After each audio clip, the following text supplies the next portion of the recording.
we've had quite this much to cover in one episode. I like the chunk of like chapters that we read just for visual context. It's like is this huge chunk of a book. It went on It's just forever. it did. Okay. So narratively, I just want to talk about that for a second before we really dive into it because literally all of Telegonus's childhood is just one chapter. It's just Hmm. one. And it really could have been broken. Like there was a couple places she could have broken it up because she went from he was a very difficult child and toddler to all of a sudden it just magically stopped one day. That would be a great place to break that chapter up of like, okay, and then suddenly it's not like that anymore, which Hmm. it does feel like that sometimes. Like this is the one chapter of Madeline Miller so far. I'm including Song of Achilles in this, where I actually cried. And I cried because the motherhood stuff was very relatable. But yeah, of course it gets not relatable very fast because we go from all of a sudden he's 13 and then all of a sudden he's 16. And it's just like, okay, what Hmm. happened to everything in between? And like, if we're gonna skip time, why is this all in the same chapter? Hmm. Yeah, it's just a lot to pack in. So, yeah, where we left off was so Circe had Odysseus's baby, and then in very early infancy, she in her like postpartum anxiety finds out that it was all real and it was all Athena. And Athena's the one that held Aletheia back from her birth. Athena's the one who's been putting every single danger in front of little toddler Telegonus.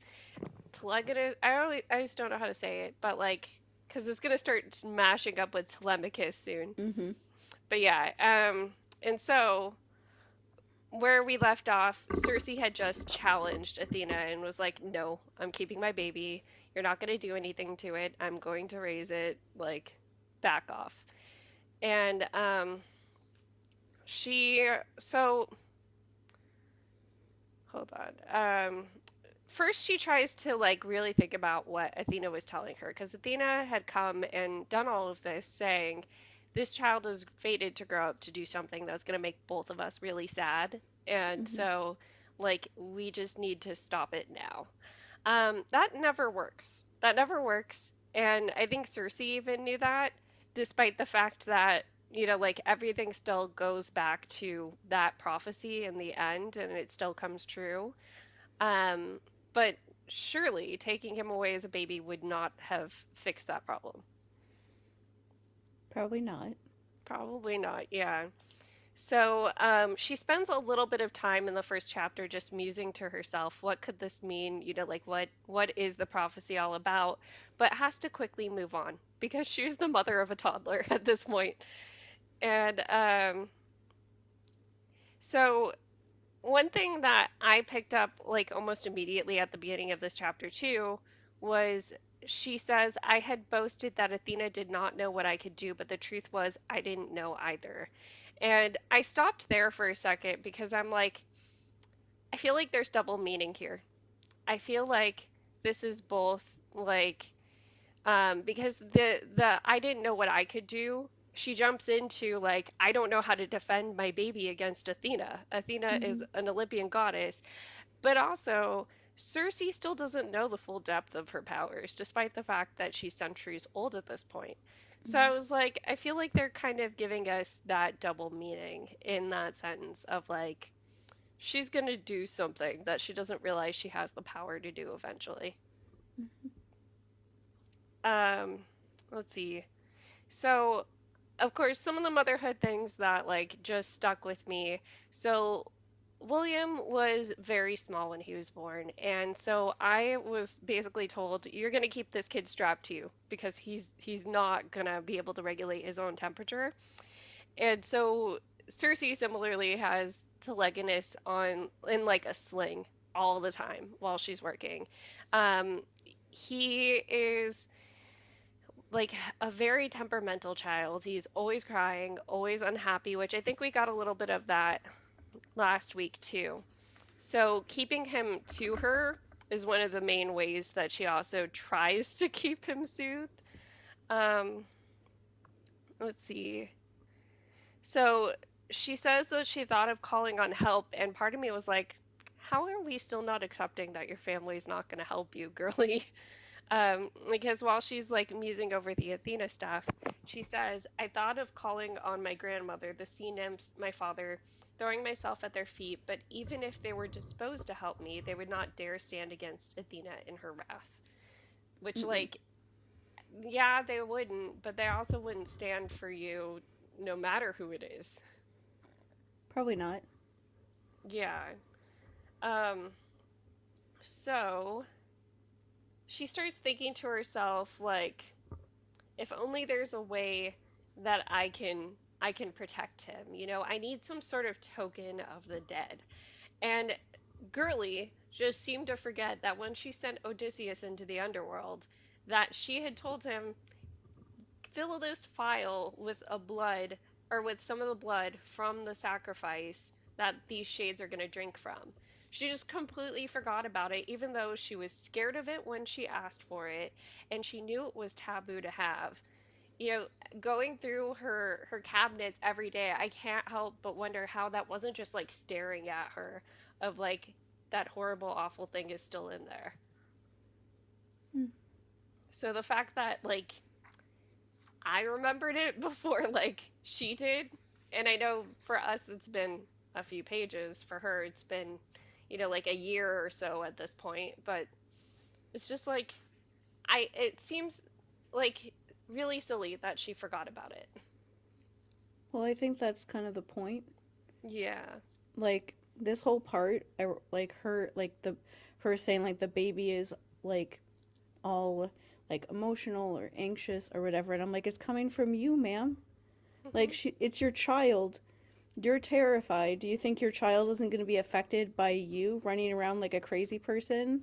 Yeah. Like afraid of anything and everything? Like your children pick up on your mood more than anyone else.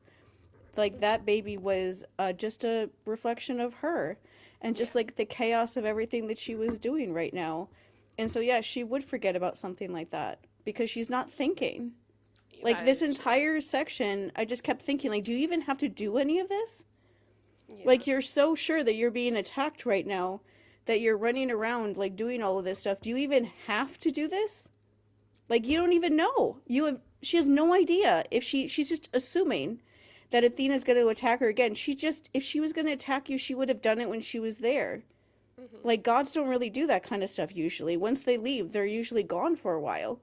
Um, she doesn't even, like, do any spells or anything to find that out. She could have probably figured that out, but she's Yeah. just immediately going into, I need to, like, protect this baby, and this baby is in danger, and I must do everything to protect it completely on my own without any outside influences or even stopping to think about anything for even 1 second. And Yeah. I don't know if I'm supposed to think that, but this entire chapter, I just kept thinking, is any of this stuff actually even necessary? Yeah, it very much feels overprepared, and like I am a person who I feel like I overcompensate a lot, that like a lot of my healing has been overcompensation, and we can even argue to an extent my mother being enmeshed with me was her own form of overcompensation from having like a cold, sterile Mm-hmm. mother. Um, but yeah, this I mean, it's part of why I'm mad for her that this period of postpartum anxiety, which seemed so normal until we found out it was real, was actually real.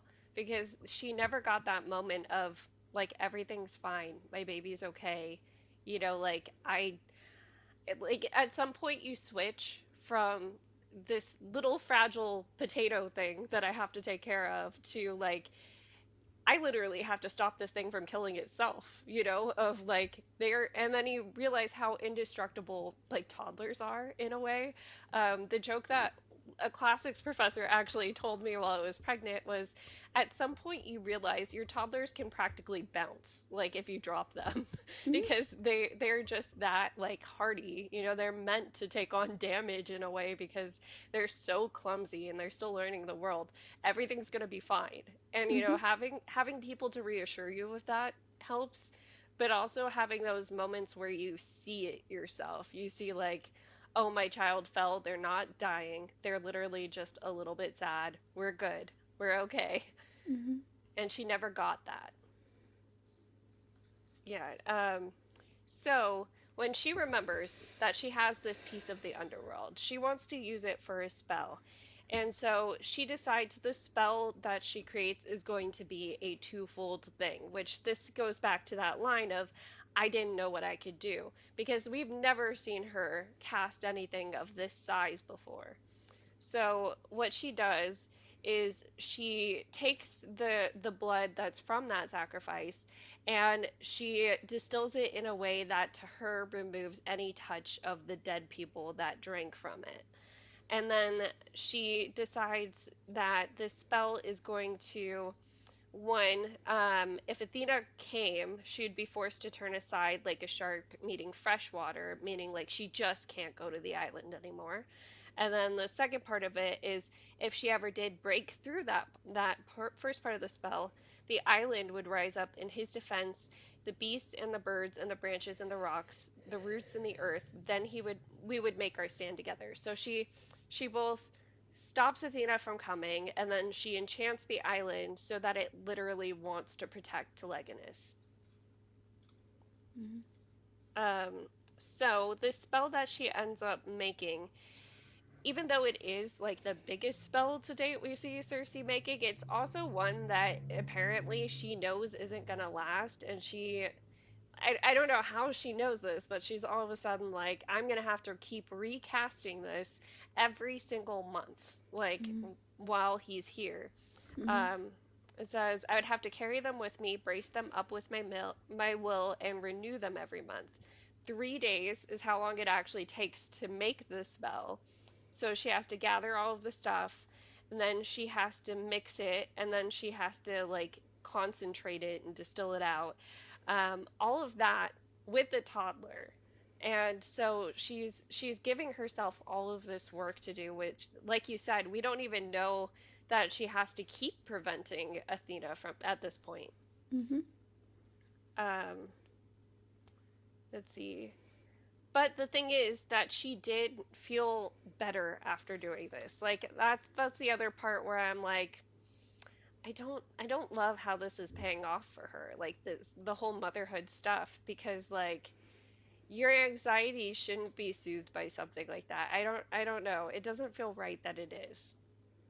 That is how that actually is. Like in life, when you are afraid of something, if you're Hmm. afraid of like going outside, you feel better when you're inside. It doesn't mean that you actually should be inside Yeah. or that the outside is actually scary, but you still feel better when you're doing Okay, it. It that's doesn't have any probably, like yeah. basis in reality, like anything real or anything like that, but you still feel better because you have fears. And Yeah. can be very irrational. That's what Yeah. this whole thing felt like her just like doing things to make herself feel better about a fear that she has invented inside her own head. Pretty much. Yeah. I mean, you would hope that Athena would have better things to do at this point, or would realize like, I have no power here to stop what's going to happen. And he has a mother who loves him. It's not going to work like that. So, Mm-hmm. I don't know, but it's hard to say. Anyways, this spell thing gives her enough freedom in not being scared anymore, that now she's just worried about ordinary danger. Now she's just worried, I have a toddler who wants to climb, who wants to do everything, and like he's picking up rocks, he's picking up creatures, and it says he's darting a defiant towards some precipice, like literally gonna fling himself off of cliffs and stuff, which feels so real with the toddler. Like sometimes it really does feel like if I do not stop this kid, they're literally never gonna stop running.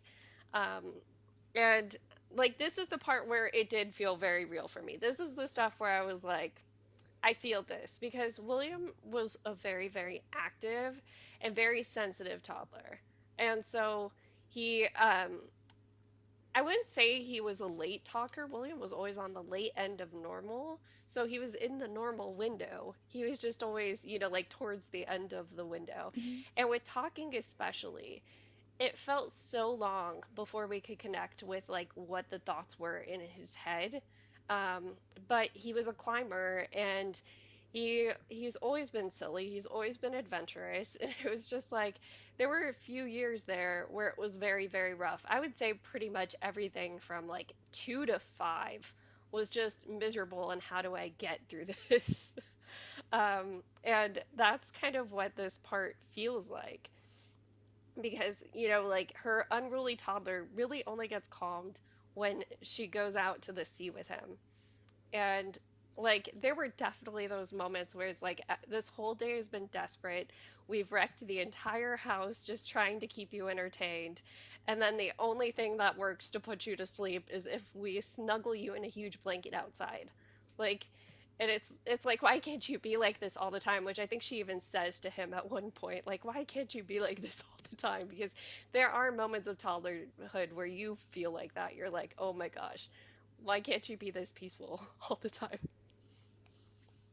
Yeah, I think the part too that like where the tears actually started coming for me was he does get older, and so she's trying to do work while he's with her, and now she has days where she has to work and he has to sit around the house, but of course this toddler only wants to go and hang out by the sea. So she says he was older by then, too big to be slung to my chest, and the disasters he could cause had grown with him. He toppled over a table filled with plates, he climbed up the shelves and smashed my files. I would set the wolves to watch him, but he was too much for them and they fled to the garden. So like he was a very, very active toddler here. Like so much that even wolves chasing after him couldn't keep up with him. And there are moments that feel like that with a young child. There really are. So I want to empathize with this part because it does get like we get Circe being Circe again, but here I feel like this is very normal. This is very normal mother stuff. Um, and because of all of because he is so active, she says that she feels like this exposes how hard everything is for her, how she has so many faults, all of them being laid bare. And like that's where I would say the loneliness comes in with being a mother is just sometimes you feel lonely with those thoughts of I'm not the right person to do this. I'm not good at doing this, like, and it if you have nobody outside of yourself to stop and be like, actually, you're doing the best you can. I don't know what I would do in this situation either. Like we're all Mhm. just learning. It feels a lot harder. So I definitely felt for her in that moment of like she has literally nobody, and this phase is so, so hard with young kids. Hmm. Um, so eventually, though, she has her moment where she decides, I need to do something about this. And it comes because she's frustrated. She's trying to do this 3-day spell that she has to do monthly. And poor, like, toddler Telemachus, or not Telemachus, Telegonus is bored and, like, has no entertainment. So he's just like at her feet trying to get her attention. She's trying to brew this very important to her spell, and she gets so fed up that she's like, "Let me just brew a sleeping draught really quick and give it to my baby." But the thing is, as she's brewing this, I'm thinking, there's no way you didn't realize you were going too hard with what you were brewing here. Because some of these same herbs that she talks about using could be used to brew like a sleepy time tea instead of giving him a full on potion, Mhm. right? But she decides to go with potion and a spell. And for whatever reason, this spell seems to be more of a body binding than actual sleep. So she gives her son this thing that she made. She says the words, and rather than peacefully drifting off to sleep, he like literally just passes out where he is on the ground, like eyes empty, look of terror kind of thing. And it's like, how did you not realize that's what you were making? Like, this is your whole thing. And I get a moment of desperation being a thing, but like, there's no way you don't understand potency. There's no way you don't understand the difference between sleep and rigidity, you know? Well, yeah, and it's not like sleep. Hmm. It's like something that like he's awake. He just Yeah. can't move. Like Yeah. you're basically paralyzing them. So they're not asleep. They're aware the whole time that's happening. They just can't move and they can't do anything. Yeah. Um like she comments on how like that's what Medea was doing to like Jason or her men or something. Oh, Um what Aedes. So she says Medea said that she did not know if her father's slaves could perceive what happened to them, and she says in that instant where I saw what I did to him, I realized they do. They know what's happening. yeah. Yeah, and she's so horrified that she does this, she immediately takes the spell off and starts apologizing. I feel like what Madeline was trying to write in here though is the concept of being a cycle breaker, especially when it comes to parenting, is very, very difficult because in those toddler years where it is about defiance and testing the limits and stuff, when all you've ever been raised with is screaming and spanking, you literally know no other ways to do it. Like, part of what I did during my own pregnancy was I studied literally every single like attachment parenting book that I could get my hands on, every single website I could join because I was afraid that would be me. I was afraid that I would get into those toddler years, the years where he would actually be able to do things with a mind of his own and have no other tools besides like losing it on him. And it really took like a reframing for me to see like when people resort to yelling and hitting, they're usually doing it because they're prioritizing their emotions in that moment over their child's. And a lot of times we don't realize, like, it's okay to take a step away from your child and be like, look, I'm overstimulated right now. We're going to talk about what just happened, but I need a second first, like nothing bad's going to happen if you do that. Mm-hmm. Um, and so there are people who, like go on the journey of being a cycle breaker and have bigger failures, that yell at their children or maybe even resort to spanking, like once or twice. It is a thing that happens, and I feel like that's what her doing that spell on Telegonus is supposed to be. Um, it just feels so out of character for Circe because here she is talking about how much she loves this baby and wants to protect it, and the way that she snapped just feels like you know your herbs better than this girly, first of all, and second of all, like this just feels like such a big escalation when you've tried nothing else, you know? Um she tends to do that though. Yeah.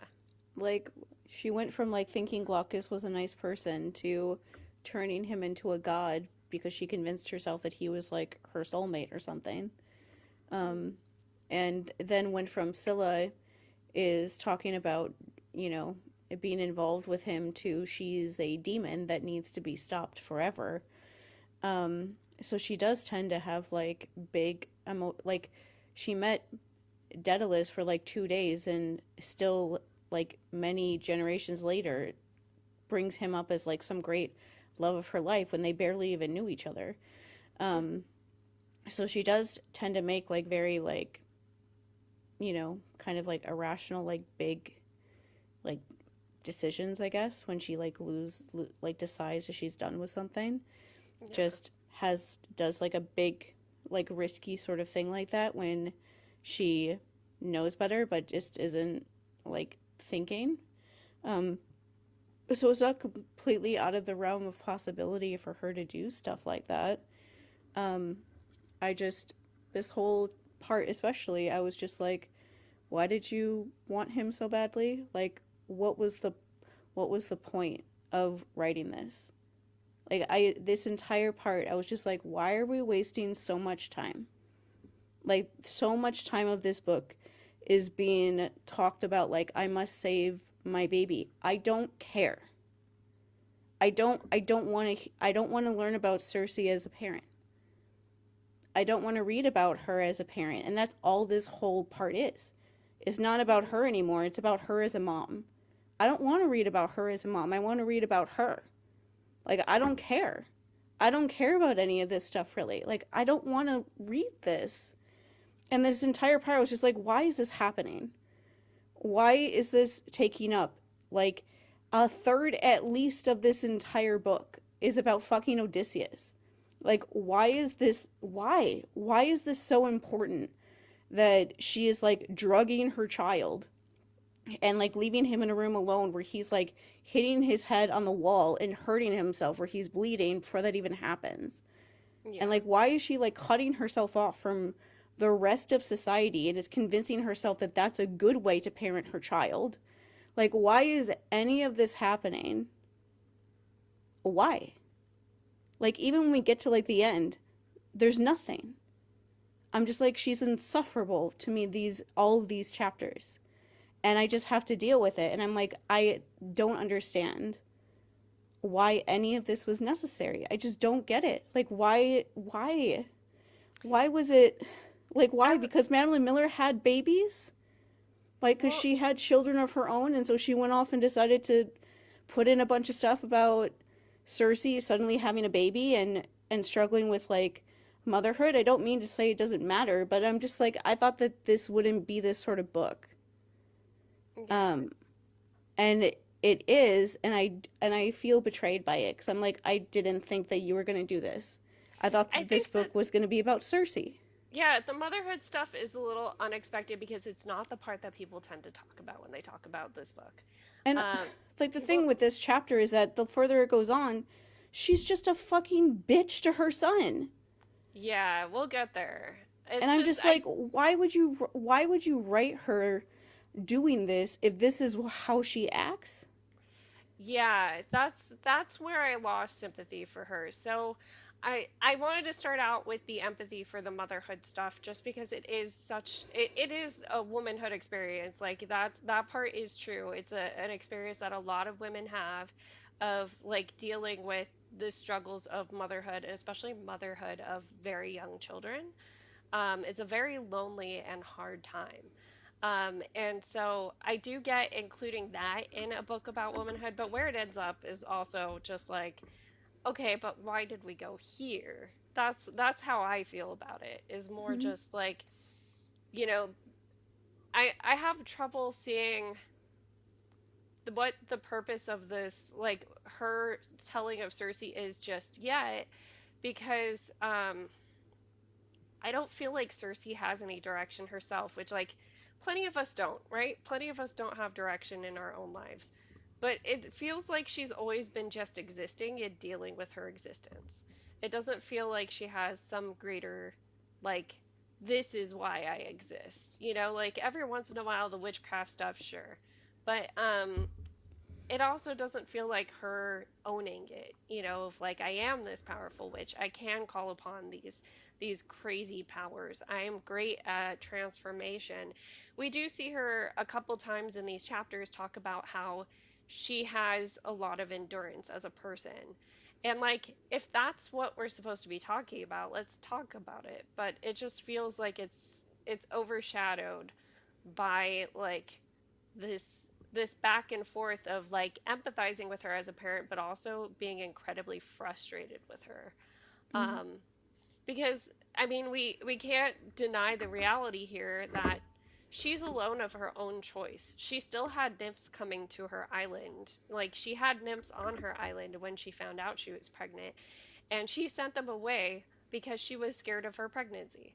Like there was no other reason. Having other people there would have been helpful. You would have other people there to watch your baby while you're trying to do these spells. People who could go take him to walk along the beach while you're busy, you know? But she she doesn't rely on camaraderie, and like, to an extent I get that she's never felt camaraderie other than these weird situationships with very wise men that she finds herself in constantly. But like, just let yourself feel it, girly. Just let yourself feel supported by people. There's no reason you had to shut the nymphs out even when they were on your island. You could have very, like, that's what I was envisioning, because we had talked about, I wonder if Jorge, when he was writing Epic Circe, if he was taking from this. And I almost like that version of Circe more, who actually cared about the nymphs, was trying to protect them and considered them a part of her island and a part Mm-hmm. of like what she was doing there. That would be what it feels like we built already in this novel, because like the one thing that feels like we got like that got left behind, and it's a detail that felt so important at the beginning, was that stupid tapestry she left behind in her family's house, right? Where she was leaving behind this traditional idea of what she was supposed to become, like what her family wanted her to become. And here we have her just being a recluse for no reason with a baby now. Like, Mm-hmm. it's just, yeah, like, are you really rejecting them if you're just existing? You know? No. Yeah. So, yeah, anyways, she gives him this spell while he's like freaking out. She locked him in his, I forgot that detail that you mentioned. She had tried to shut him in a room first while she was making the sleeping draught, and he is literally banging his head against the wall. She goes in, gives him the spell. He drops like a stone, and she gets scared, breaks the spell, does, the mom thing of apologizing, of like, I'm sorry, I'm sorry, I'm sorry, and realizes that he's afraid of her a little bit now. But this gives her the perspective that I feel like we do all get to when we're trying to be cycle breakers with our parenting, which is like, the reason that my child feels safe being weird, that they feel safe being so, energetic, that they feel safe challenging me, is because I'm not scary. It's because I'm not abusing them in the way that I saw abuse happening in my home, or that I experienced it myself. And so they have nothing to, like, their home is actually a safe place. And that gives her, what she says, I could think of it and take one more breath after that. Like, these are the parts that I empathize with, because I understand Madeline's trying to do the cycle breaker thing, and it does feel accurate to what a cycle breaker is in those early years. Um, but it's she stumbles into it because she has nobody helping her, and it's just like, why? I don't get it. Like, even the animals can't help her, and I don't even think that that makes sense. No, it doesn't. Um, so Um, after that, they kind of have a little bit more moments where she has better days with him, where she starts to realize who he is, what he likes, how she can take care of him in a way where they're not constantly at each other. Um, then it goes into, this is where I feel like she could have broken this up into two chapters right here. And it's when she says, one day I realized that the moon had come and gone since he had thrown himself to the earth. Another moon passed, and somewhere in those months was the last time he ever screamed. I wish I could remember when it was. No, I wish rather that I could have told myself when it would come, so all those hopeless days I could have looked to its horizons. So, like, this idea that it's gonna get easier, but like, I wish someone would have told me. People tell you. They do tell you when you have a toddler. They are like, this is only a short while of your life. Enjoy it while it's here. And it's so hard to enjoy it sometimes while you're in it. It really is. Like when your kid's destroying your house and you're trying to do things. Like for me, it was I was finishing college. So, I'd be like writing essays and William's literally taking every single book off my bookshelves. And, like some days are like that, and I'd have to go and sit and organize my books again while he's asleep. It it's motherhood, right? But like that feeling is relatable, but this is kind of where the relatability for her as a mother ends, is after things do get better, weirdly enough, because let's see, uh, she realizes that there's nobody on the island to not only commiserate with, but to see him grow at some point. And it's like she realizes that this is a failing of her as a mother, but she never does anything about it because she says, I failed him, yet he is a sweet wonder of this world. Like after realizing I have no one here to share the highs and the lows with me. Um, and you would have to wonder after some point, she would have to realize, like, okay, it's been a long time since Athena tried anything. Maybe we're safe. Maybe we can make this happen. And it takes Telegonus growing up, getting to the age of 13, to where we finally get some of that. So it starts with her finally answering his questions about his dad, which we find out that she has been saying not yet every time he asks, like, who's my father? Tell me about my dad, until he gets to be 13. And yeah, so I made a joke about this. I have to repeat the joke because this joke can't just live in our DMs. It's like, Telegonus asking Circe, who's my dad? And she just says, nobody. Like, pretty much. It's just Hmm. have to go for the nobody jokes when they're there. Um, but anyways, so when he turns 13 and she realizes he's gonna ask again, she like he doesn't even start asking first. She's like, "Go on. I know what you're gonna ask. Go ahead and ask it." And so he says, like, who is my father? And she says, he's a prince who came to this island. He had 1,001 tricks in him, and asks what he looked like, when did he leave, why did he leave, or sorry, no, why did he leave was the question, not when did he leave. And so she had to tell him, like, he left, but he didn't know that I had you, and he had a wife and a son at home, so um, that's part of it. And also, gods and mortals, like, we just don't work out, so it's probably a good thing that he left. Um, And then Telegonus starts doing the math because he asks, how old was he? And she's like, well, he wasn't that far over 40 when he left. And so he does the math of, like, well, I'm 13. And then he had about a year for birth. So he's like 60 at most, right? So he's probably still alive.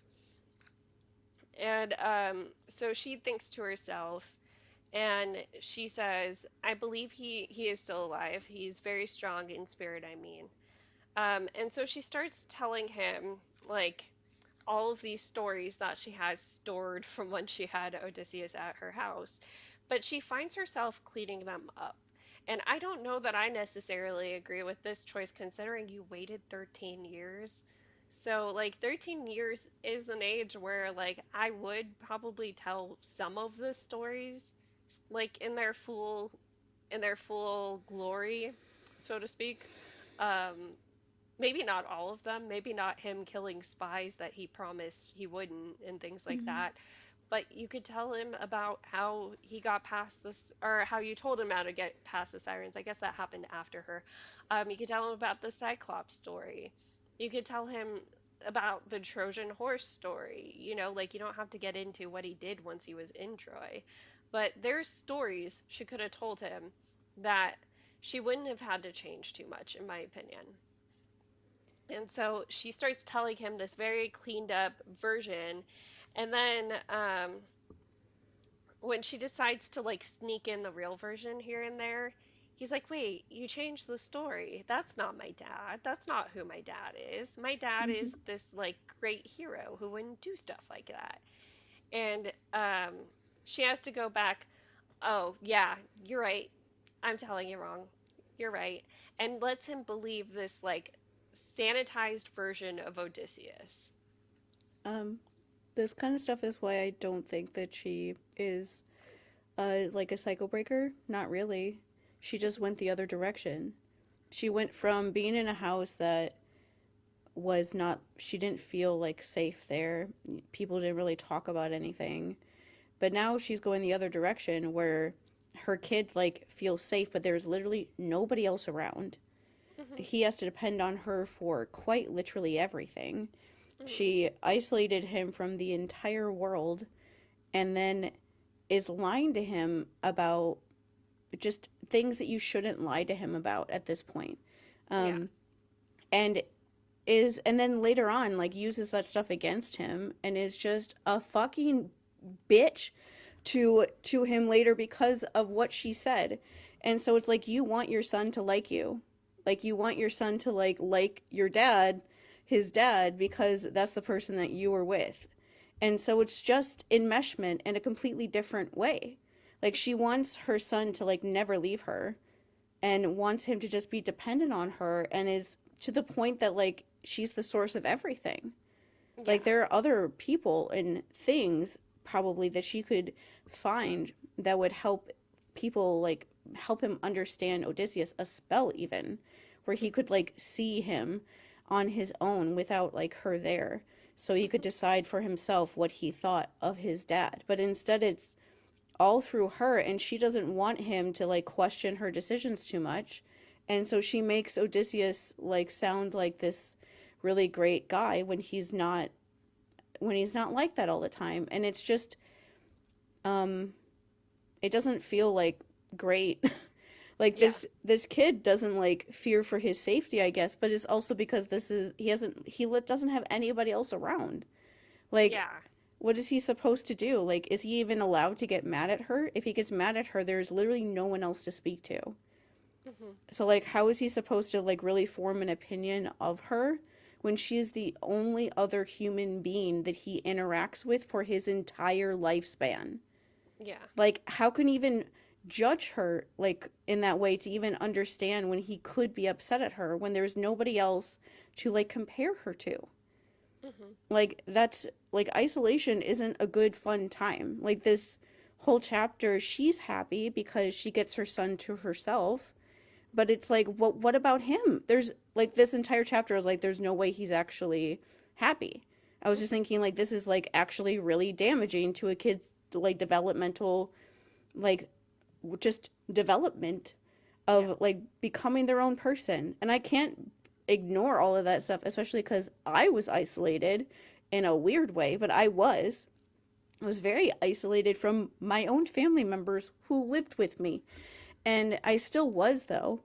Hmm. Um and so that like messes with you a lot. Yeah. And so this whole chapter I was just like this kid has been and he has no idea cuz this is the only life he's ever known, but it's like she put him in this place and then is like leading him to being this overly idealistic child like she was. Hmm. And the world like beat her down by like her like broke that like idealism for her in like really severe ways. And so I was like, I don't understand why she's doing the exact same thing to her son. Besides Yeah. the fact that she just like genuinely didn't want to believe that they would ever have to leave the island and he would ever. I was like, what is the point of your son being alive if the only person he ever interacts with is you? Yeah. So Like, what? So that's what I meant by like I lose sympathy for her eventually because the groundwork was laid for her to be a cycle breaking parent. It really was in those early years of her, like trying not to lead with fear at least while he was a toddler. But this is where it breaks off. This is where it's like all of that for what? That's where I see it more. And because we don't have a lot of like what happens between let's say 2 and 13, like we have no idea what some of those early, like challenging her, like you said, what it looks like when he has to challenge her because he wants to do something she doesn't want to do, or because, Mm-hmm. he wants more freedom. We never see what that actually looks like. And so we don't know what kind of parent she was in those moments. But we do get to see him like challenge her as a teenager, and like the various ways she handles that, which I don't know, like she had a chance for redemption in this next part we're going to talk about, which is that eventually he sees a ship. And for whatever reason, it took them 13 years to see a ship sailing by. We have to assume, because again, we don't know what happened between 2 and 13. But this is the moment where he's like, "Hey, there's people. Let's let them on the island. Let's just let up the spell that you put on the island for once. Let them land. Their ship looks like it's literally sinking. They would be so grateful. Let's just do it." Mm-hmm. And she has to be like, I really don't want to, but she doesn't want to squash this like curiosity in him. He seems really excited. The people literally are in danger. Their ship is actually capsizing. And so she's like, "Okay, I'll do it." And she decides, like, as a preventative measure, she's gonna meet them alone and just have him listen at the door, just in case things go south and she has to go back to her old ways of turning the men into pigs.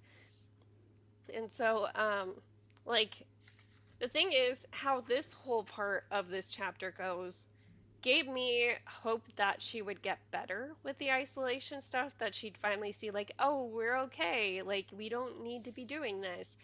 But that's not the direction it goes, because even though, the ship lands, she greets the men, she serves them like she usually did, and then Telegonus decides like he's gonna come out. He doesn't want to stand by and just like listen at the door. He's never met other people. Mm-hmm. And so he gets himself dressed up and he goes out and he acts like a nobleman would. He's very confident. He announces, "I am Telegonus. This is my mom Circe, the daughter of Helios," which automatically makes the men fearful and respectful.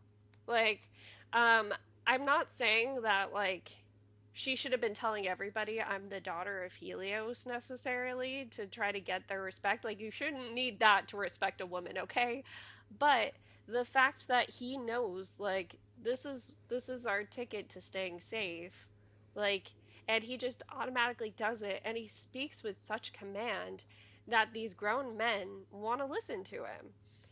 I thought that surely once all of this started happening, that she'd be like, "Let's stop isolating. Let's let ships land on this island again so that you can get taught by men," because like that's the part that she couldn't do, at least with the expectations that there were in the ancient world of like raising him up to learn how to, let's say, plow the land and fight and all of these things that men would be expected to do. um but no, this happens once and then that's it, and he has to live vicariously through this interaction he had for maybe a couple of weeks for the next 3 years. Mm-hmm. So, when these sailors do land, like I said, he immediately he takes command of the situation, and these men listen to him, and he helps them repair their ship. And then we find out later, at his 16th birthday, that he had learned from them how to construct a ship all on his own. Like he got tools from them because he was helping them fix their ship. He kind of learned like this is how you do it. Whatever tools they couldn't leave behind for him, he says they actually taught him how to make himself, and he constructs a whole ship by himself and tells Circe on his 16th birthday. And like I was so sad for him in that moment that like 3 years he could have had other men around. He could have had, like people coming around telling them stories and news of what's going on in the world, cuz like that really was the purpose of Xenia. The whole being a good host Mm-hmm. was, I mean, it's how you got your headlines. It's basically like getting a magazine in the mail and finding out all of the new celebrity gossip back in the 90s. Um, is like the equivalent of that, because people would come, and while you were showering them with gifts and letting them wash up and change and all of that stuff, that's what the expectation was on their end, was I'm going to tell you about the land that I came from, the people that are around me, some of the things that happened on my travels, so that you could also learn more about the world. Mm-hmm. He could have been learning about the world this entire time, but Mm-hmm. no, she just like shut them out after that, even though it went fine. Yeah. I thought Yes. it was weird that she was like realizing with these men that like not all men will like try to kill you. Hmm. I thought it was just weird because I was like, why didn't you realize that when Odysseus and his men were there? Yeah. I don't know. Because they were strangers too. Well, and maybe it goes back to idolizing Odysseus, and maybe she was thinking like this was one of the good ones, but like Mm-hmm. you can't necessarily think like that. And I know that I'll make the joke, my husband's one of the good ones, but like it doesn't mean that every single other man is suspect. Like, Mm-hmm.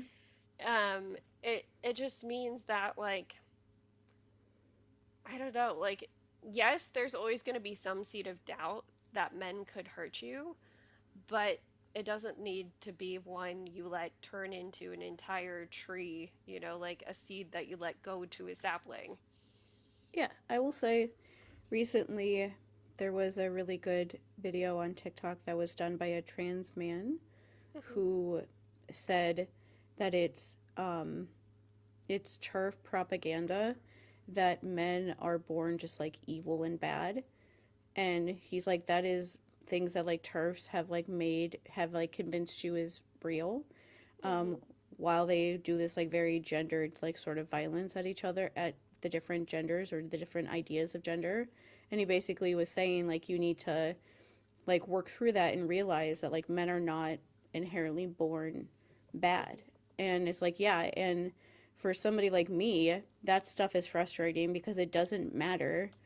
um like you can acknowledge the fact that like men are like socialized in a certain way by society and what they're expected to do and how they're expected to act, where they, because of those things, they sometimes become violent easier. But um it's more about the idea of like if you look at certain behaviors of how people act who do those sort of things and like hurt people, then you will see them no matter who it is. Hmm. And then you won't be as like shocked to hear when like somebody who is abusing someone is like a girl or a woman or non-binary person or a gay man even, Hmm. or anyone, because you just like notice the things that they're doing that happen when people are like that, not just their gender. Yeah. um yeah, and I just wish that people would like actually understand that, because they would like probably save themselves some grief when it comes to like abuse things, um, a lot sooner if they would recognize those sort of things instead of just assuming that because it's a man they have to be dangerous, and if it's a woman then you're fine, Yeah. or whatever. Like it's just not like that. Yeah. So I forgot this part with the him being a 13-year-old and those sailors coming. So when the sailors leave, that's when she realizes that like all this time she's been trying to keep Telegonus to herself, but he's gonna want to join the world eventually. And she realizes it in saying like I tried to teach him witchcraft, but he's not a witch. Like I tried to teach him to be something that can transform the world, but he'd rather be something of the world. And Mm-hmm. like when we get to that 16th birthday then where he's like come look at I have something to show you. He goes back to the cave where Odysseus had landed his ship and put it in for that year that he was there, and he built this ship that looks seaworthy. Like he said, he even tested it. It is seaworthy. Like the boards aren't completely filed down, and will probably give him splinters. And the sail is her. I forgot if she said it was like her sheets or something like that that he stitched together. And it's very makeshift, but at the same time, this 16-year-old built it by himself. Like, Mm-hmm. and probably had been working on it for 3 years. So like 13 to 16 had literally built a ship by himself. And sorry. Oh, I'm skipping ahead too. He asked for the cave at one point, and she had to realize like, oh, he's gonna want privacy. Like, yeah, I should give him privacy, and she lets him have it. But it's like, what else did you think he could have on this island? You Mm-hmm. know, other than carving out a space for himself. You don't let other people land.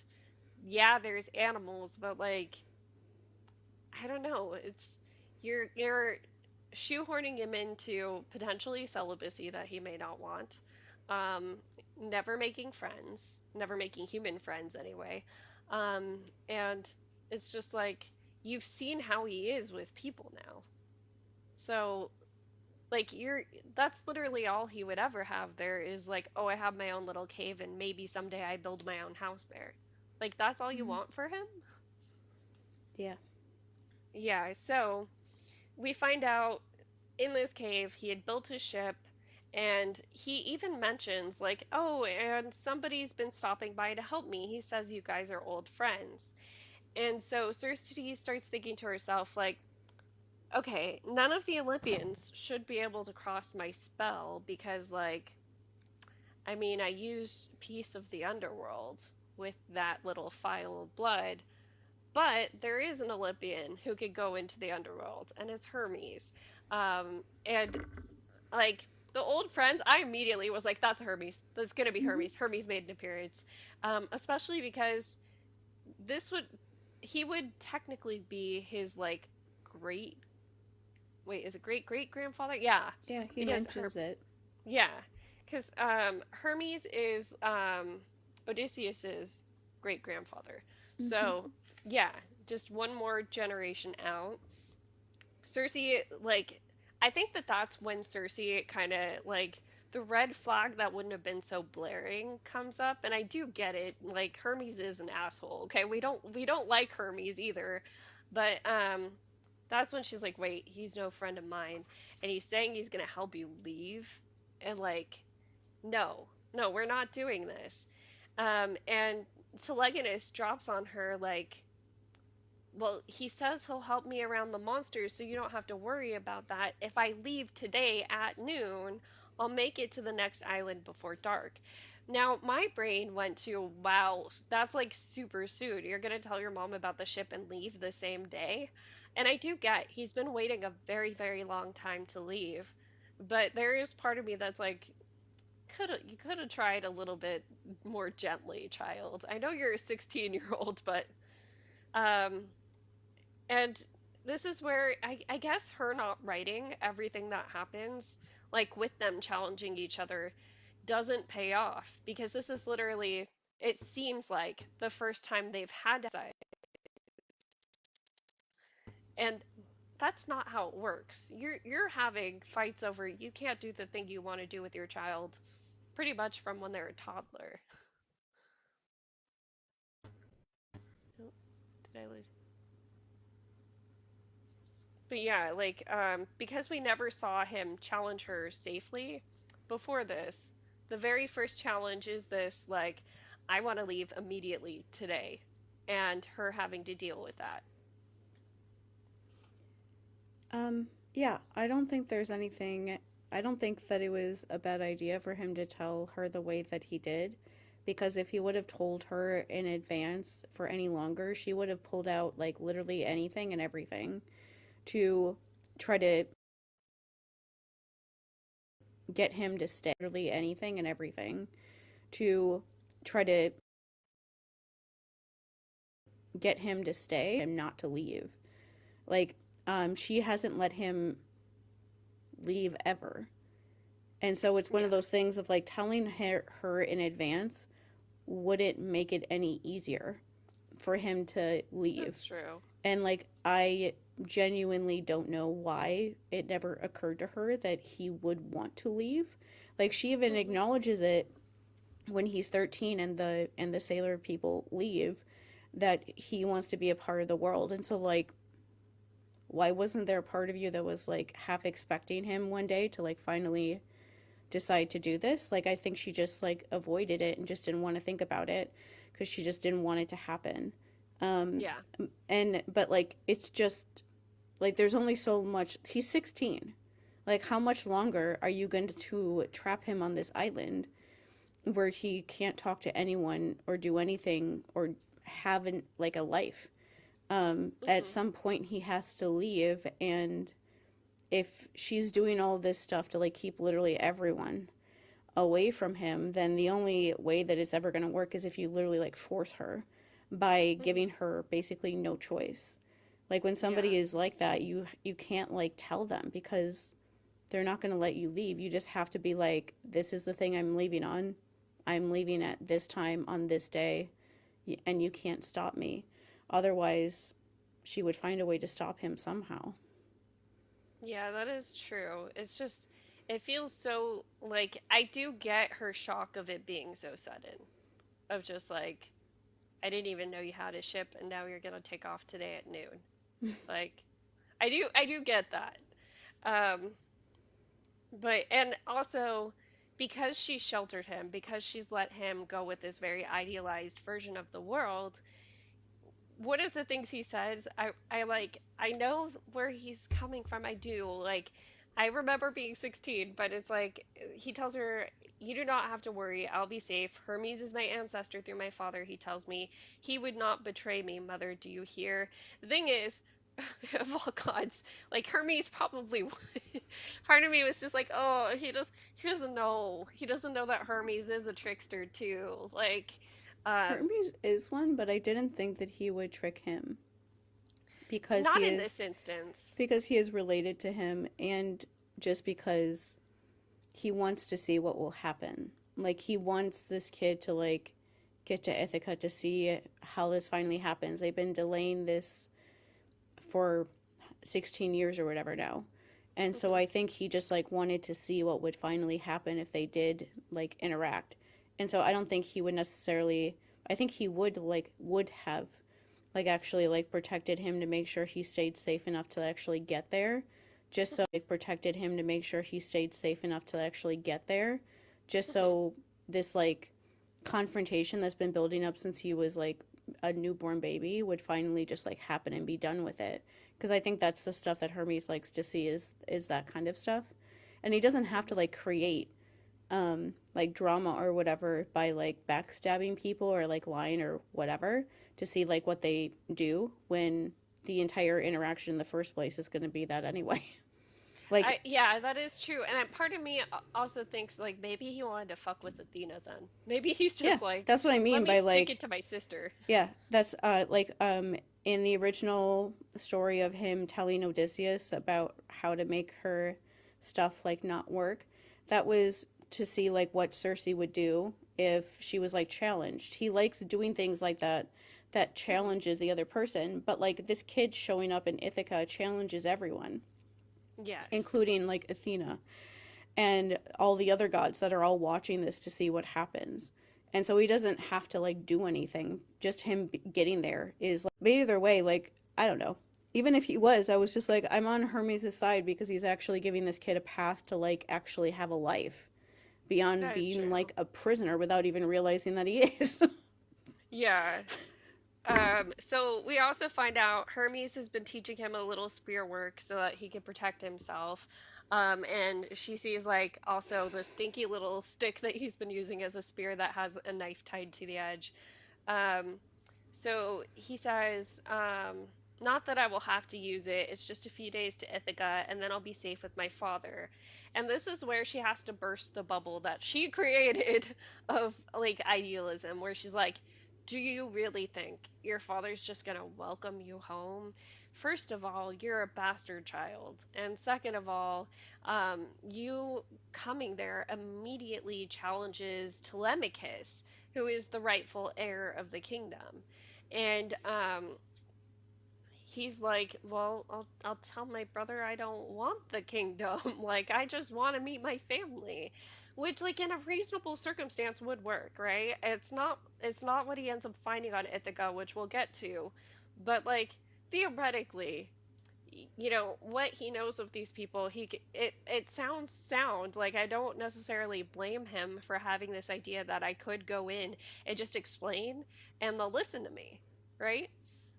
Mm-hmm. but it's because it's a bubble she created of like, I'm not going to tell him how violent Odysseus has truly been, that Odysseus seems to have some residual anger from being in the war that he even showed signs of while he was on her island. She talks about him trying to fix things, and when it wouldn't work, he would like kick them and throw them. And she knew that he liked to beat on his men, which we find out like in one of these chapters, but she knew that like going in. Um, and let's see, what else does she explain? So he wants to go and stay the whole winter, and she's like, so that's it. You want my blessing? You want me to grant you fair wind? Uh, what does all-knowing Hermes say about his sister who wants you dead? About the fact that you will be killed the moment you step away from the island? And he says, Mother, that was so long ago. Surely she has forgotten. Forgotten? My voice clawed at the cave walls. Are you an idiot? Athena does not forget. She will eat you in one gulp like an owl takes a stupid mouse. Um, and she basically is like, You're not leaving. I forbid it. If you even try, I'm going to burn your ship down. And that's where this fight ends up ending. And then he doesn't want to stay with her. He ends up sleeping the night, out on his own because he's just like, fuck this. Like, I need time. Um, and I will say, he calls her out too in this part in a way that it just echoes every single other family member who has called her out so far. Because when he comes in to grab stuff, and she tries like going at him one more time, she says, You want me to treat you like a man, but you act like a child. You've been protected here your whole life. You do not understand the dangers that wait for you in the world. You cannot simply pretend Athena does not exist. And he says, You're right. I don't know the world. How could I? You don't ever let me out of your sight. Mm-hmm.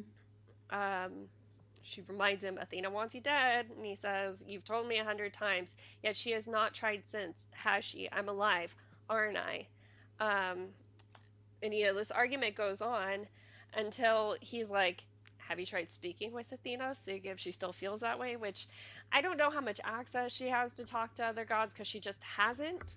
And we don't know if she hasn't because she doesn't want to or if she literally can't. So I can't say whether or not she can speak to Athena. But um, what he ends up yelling at her is, uh, Fear in the gods. Fear in the gods, that's all you think about. It is all you've ever talked about, yet 1,000 men and women walk this world and live to be old. Some of them are even happy, Mother. They do not just cling to safe harbors with desperate faces. I want to be one of them. I mean to be. Why can't you understand that? He also eventually even says, like, I'd rather die by Athena's hands and experience anything outside of the island than never having left it once. Mm-hmm. Yeah. Um, Wait, hold on. Like, just for like anyone keeping track, this is emotional abuse. yes. This is emotional and physical abuse, not physical, emotional and verbal abuse, to talk to him this way, to call him a bastard, to say that Hmm. he's an idiot, to like throw all the plans in his face. This is not like breaking any fucking cycles. This is being the literal worst. Breaking your Yeah. child's like just belief in themselves down because of your own fears. Hmm. Like part of being not only a parent, but around children, period. Doesn't matter if you're their parent or not, you're interacting with a child, is to not project your own fears onto them.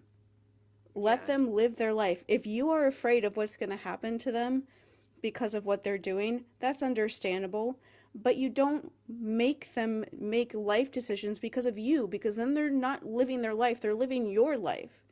Hmm. They're doing things to make you happy.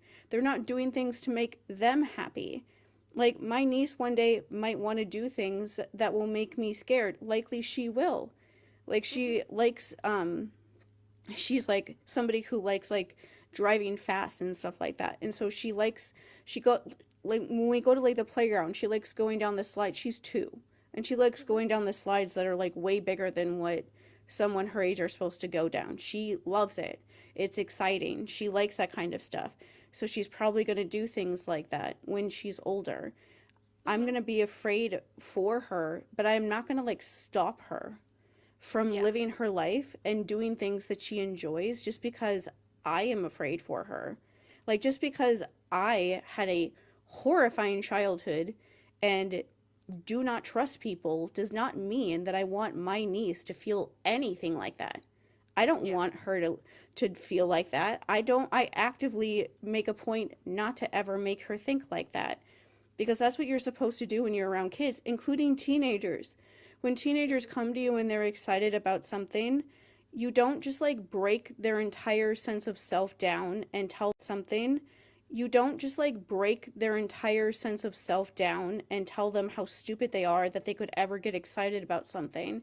You find a way to tell them things so that they understand, that they can understand like where danger might be, or like what to do when things come up, when those things happen, in a way that is like them making their own decisions still, and you helping educate them about things that they don't know without just like being horrible to them. That is not how you treat children.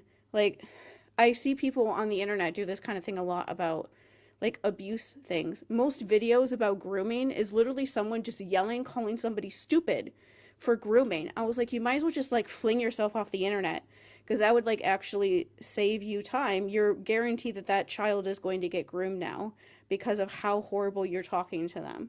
Like, you can talk to kids about things that are dangerous and like find ways to bring things up so that when they come up naturally, they'll know how to respond without treating them that way. Like, a teenager doesn't deserve to be talked to like that because you have spent your entire life in fear of something that you think might happen one day, one time, at a time that you're not even sure when it's going to happen. Like, that Yeah. is not fair to do to like any kid anywhere. It's very unfair to treat him like that. And it's like, that is not how you should be. Hmm. And if I can figure out how to not do this kind of stuff around like my niece when my childhood was a literal horror movie, anyone can. Yeah. Anyone can. And so when I'm reading this, I'm just like, what is she doing? Like, I cannot imagine talking to my niece like this Yeah. ever. I cannot even fathom, and I can't even imagine the like teenage kids who like our videos. I could not imagine talking to them like this. It makes me want to cry thinking about talking to a teenager that I don't even know that well like Yeah. this, and making them feel that this bad, like knowing that you're making them feel bad on purpose because you're too afraid of them becoming their own person. Like, she's so afraid always of like something that might happen, and instead of just like, you know, like confronting it head on, she just like does whatever she can to like avoid it at a certain point. And it's just so frustrating when I'm like, this is like harming your child. Your child doesn't have anyone else to talk to. Of course your Yeah. child wants you to say that it's okay if he leaves, even though he knows it'll make you upset. Yeah. And the idea that he like spent all these years working on this thing, and then you come in and talk to him like this is just, it's just awful. Like, I wanted him not to come back.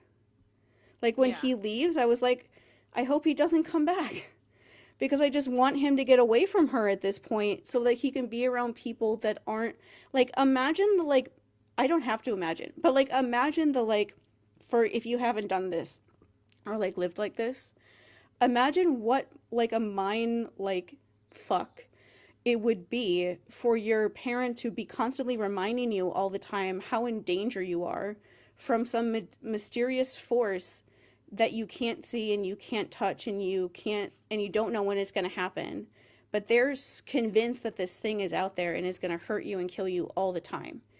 And so like that's always in the back of your mind, that like you're supposed to die. Your entire life is about the fact that you're supposed to die. Everything is about you and like your perceived death, but like the person that's like convinced of doing that is like hiding you from everyone and isolating you and not treating you nicely either. And so it's like how could this possibly ever be that bad when I haven't met anyone in my entire lifetime? And you just keep me away from everyone using this like mysterious death as like a dangerous thing to like justify doing all of this, but it's like how can it ever be that bad when I spent my entire life never knowing about anything? Like does he even Yeah. know what friends are or like family? I mean, only through stories at this Yeah, point. like I was just thinking, I was like, as me, like I learned about a lot of things and how things are supposed to work by reading books. And Hmm. so it's like that I was like he probably knows what friends are and what families are supposed to be like and things like that from reading books. If he didn't have those books, he would have no idea what a friend even was or like what like a sister or a brother or a cousin or anything was because he's never met anyone except for his mother his entire life. Well, and the thing is, like, the metaphorical books in this situation are stories that she tells him until he is old enough to create stories of his own. Yeah. Which that's the part I didn't mention is eventually he grows so tired of her stories that he starts like coming up with his own. Yeah, And he's bored. This is like part of exactly, why like her being so cruel to him. understimulated. I was just like, did you think that he was just going to stay there forever with you? That he would never want, he would eventually get old enough to like want to live his own life. Everyone Yes. does. You can't just like stop somebody from doing that. Like, I just can't imagine, like, I cannot. I know that this is like a thing with like kids, but especially after like growing up as abused as I was, I cannot even imagine hurting a child's feelings on purpose. Like Hmm. I would rather like set myself on fire than ever do that. Like yeah, I might do that on accident. You're never a perfect person, but she knows when she's saying this stuff that it's going to hurt him. She's saying it Yeah. so that it will hurt him enough that he like doesn't try to leave. And so I Yeah. just cannot imagine knowing how that feels like for your entire childhood and then doing it and not like just flinging yourself off of a cliff afterwards because you're just like what am I doing? Like what generally what am I doing? Like the way that she's Yeah. talking to him is the way that her mom would talk to her. Yeah. And it's just like I don't want to read about her anymore. Like during these chapters I was like I don't care about you anymore. Yeah. Like I don't want to read you being like this anymore. I need a break from you and this is a book about you. But I don't want to hear about you anymore. Well, yeah, and this is why I bring up that we have no instances of them ever challenging each other before this. Mhm. Because some of these things, like I said, when you are in a cycle breaking position, you go back to that programming that you had as a child when you're highly in an emotional state and you have to think, like, let me take a breath, let me step away. She could have had those on a smaller scale earlier, but we get this jump ahead to 13 and then to 16 where those are the two times he's ever seemed to have challenged her. And Mhm. so for her to jump immediately back into basically I'm going to act like my family because where this fight heads is her saying if you're not going to listen to me, I can make you listen to me. I have spells that can make you listen to me. And he's like you wouldn't. And he's like she can see the fear in his eyes and she's like oh so now he's afraid. I kind of like this.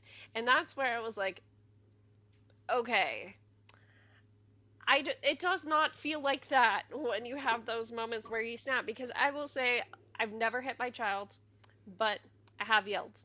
And yelling's probably the one thing that it is hard to like break because I mean it's such a human response even when you weren't like abused as a child, right?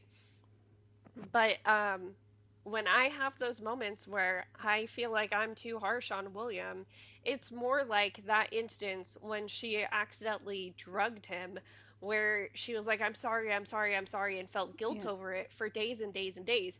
You don't get to this point when you've actually done the work on yourself and in trying to heal that stuff to where you're like, I am taking pleasure out of acting like my abusers. Like, Mm-hmm. that is not a point you should get at with cycle breaking, which is why I'm so frustrated. Madeline laid out beautiful groundwork for it in toddlerdom and then just totally destroyed it as he got older. Yeah. And it's, and like he's right about her, like where he's Hmm. saying like you just are, all you think about are the gods. You use them as a reason to just live your life in fear and never do anything and never try anything and never find anything that ever makes you happy. It's like, yeah, that's not a happy life. That's Hmm. the way that I was living before I went to therapy and stuff. That's not it. I was fucking miserable. Yeah. I would never sleep. I would have nightmares every night that I would never remember. I was afraid of absolutely everything. Um, Hmm. I would never go anywhere or do anything. And like, yeah, I don't do some of those things now, but it's a completely different thing. Like I do it, I still need people that I trust to like leave the house and stuff, but I do things that I wouldn't have done before. And I will Hmm. just tell people if I'm like afraid of something. And they usually will like talk through it with me, so I'll do it anyway. Yeah. And it's me deciding to do it. And there's also a part of me that knows like I don't want to do this just because it's something different. But if I go and do it, I'm going to enjoy myself, and I always end up usually enjoying myself. And so I just like kind of get myself to like not give in and not go. But that's just how she's living her life. It's just it's like, yeah, you get that your family sucks. What else? Hmm. Like, I get it. You realize that your family sucks. But if you realizing that your family sucks and the people and the gods suck means that you just use that as a reason to just live your life being fucking miserable every single second of the day, then like, why are you even around anymore? Like, Hmm. yeah, they suck. Yeah, that's true. What else? What else are Yeah. you gonna do? What else? Like, that's like the people, that's like if you go to therapy for a year and just like stop. And it's like, yeah, you like dipped your toe in and then just like ran off and stopped before you could actually get anything done. And it's like, Yeah. what's the point of that? Like, actually follow through with it. You haven't even seen, she hasn't even seen what her life could be like if she stopped constantly thinking about how her parents like never live up to what she wants them to be. And it's like, yeah, that is sad and that is hard, but there's an entire life and existence that you could be living right now where you actually feel happy. But you're not going to do it if you're always like dealing with them and focused on them and thinking about them every single day. Like, the idea that every single day she's thinking about how Athena's gonna like show up and snatch her son away is just like, they have total control over your life. Hmm. And she's not even like trying to figure out a way for them not to anymore. Yeah. Yeah, other than I'm gonna completely banish them from my island. Like, that was it. She didn't think past that. Yep. Um, so then she gets into her like I do everything for you kind of mindset, and of course we get a Titan reference with it. She thinks like I hadn't told him about any cruel stories, not the god's cruelty, not even his own father's. And what she actually thinks the actual words are, for 16 years I had been holding up the sky and he had not noticed. And it's giving that boomer energy of I do so much for you, like you need to respect me. Why are we expecting blind obedience when that's not what you have been raising this child to do? And Like, also, that is quite literally what being a parent is. yes. You don't get points for treating your child or anyone. You don't get points treating a child like a child. Hmm. Like, that's what you do for children. You Yeah. keep them safe. No matter how you know a child, it doesn't matter whether they're like a family member, you're a teacher, you're like somebody, they're like the kids that we talk to sometimes. Like, you are there for them to come to talk about things when they are wondering about something. You like keep up, you're supposed to keep Hmm. up this feeling of them being safe. You're supposed to hold back the parts of the world that are not safe. You're supposed to help them understand things better so that when those things come up, they have some idea of how to respond, or they have people to go to ask how to respond when they don't know how. You're Yeah. supposed That's what you're supposed to do with children. you don't get to then use that against them by being like, how dare you want to live your own life, Yeah. because I like kept you alive all this time. And it's like, yeah, that's quite literally the bare minimum of what you're supposed to do when you are around a child, is keep them alive and safe long enough for them to be able to figure out how to live their own life without you needing to be there all the time. Hmm. Like, I just genuinely don't get it. Like, I know why people do this stuff. I just don't know why I'm being forced to read it.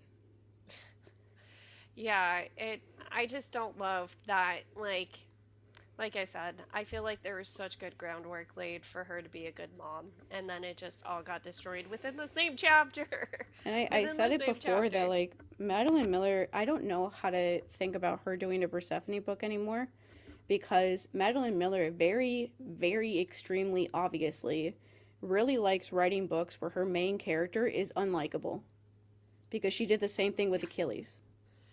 Yeah, I mean, like Patroclus is our main character in that one, but even But so, like, everything is about Achilles. Like, yes, Patroclus even everything is a being canon. the Yeah, narrator is so he can talk about how amazing Achilles is.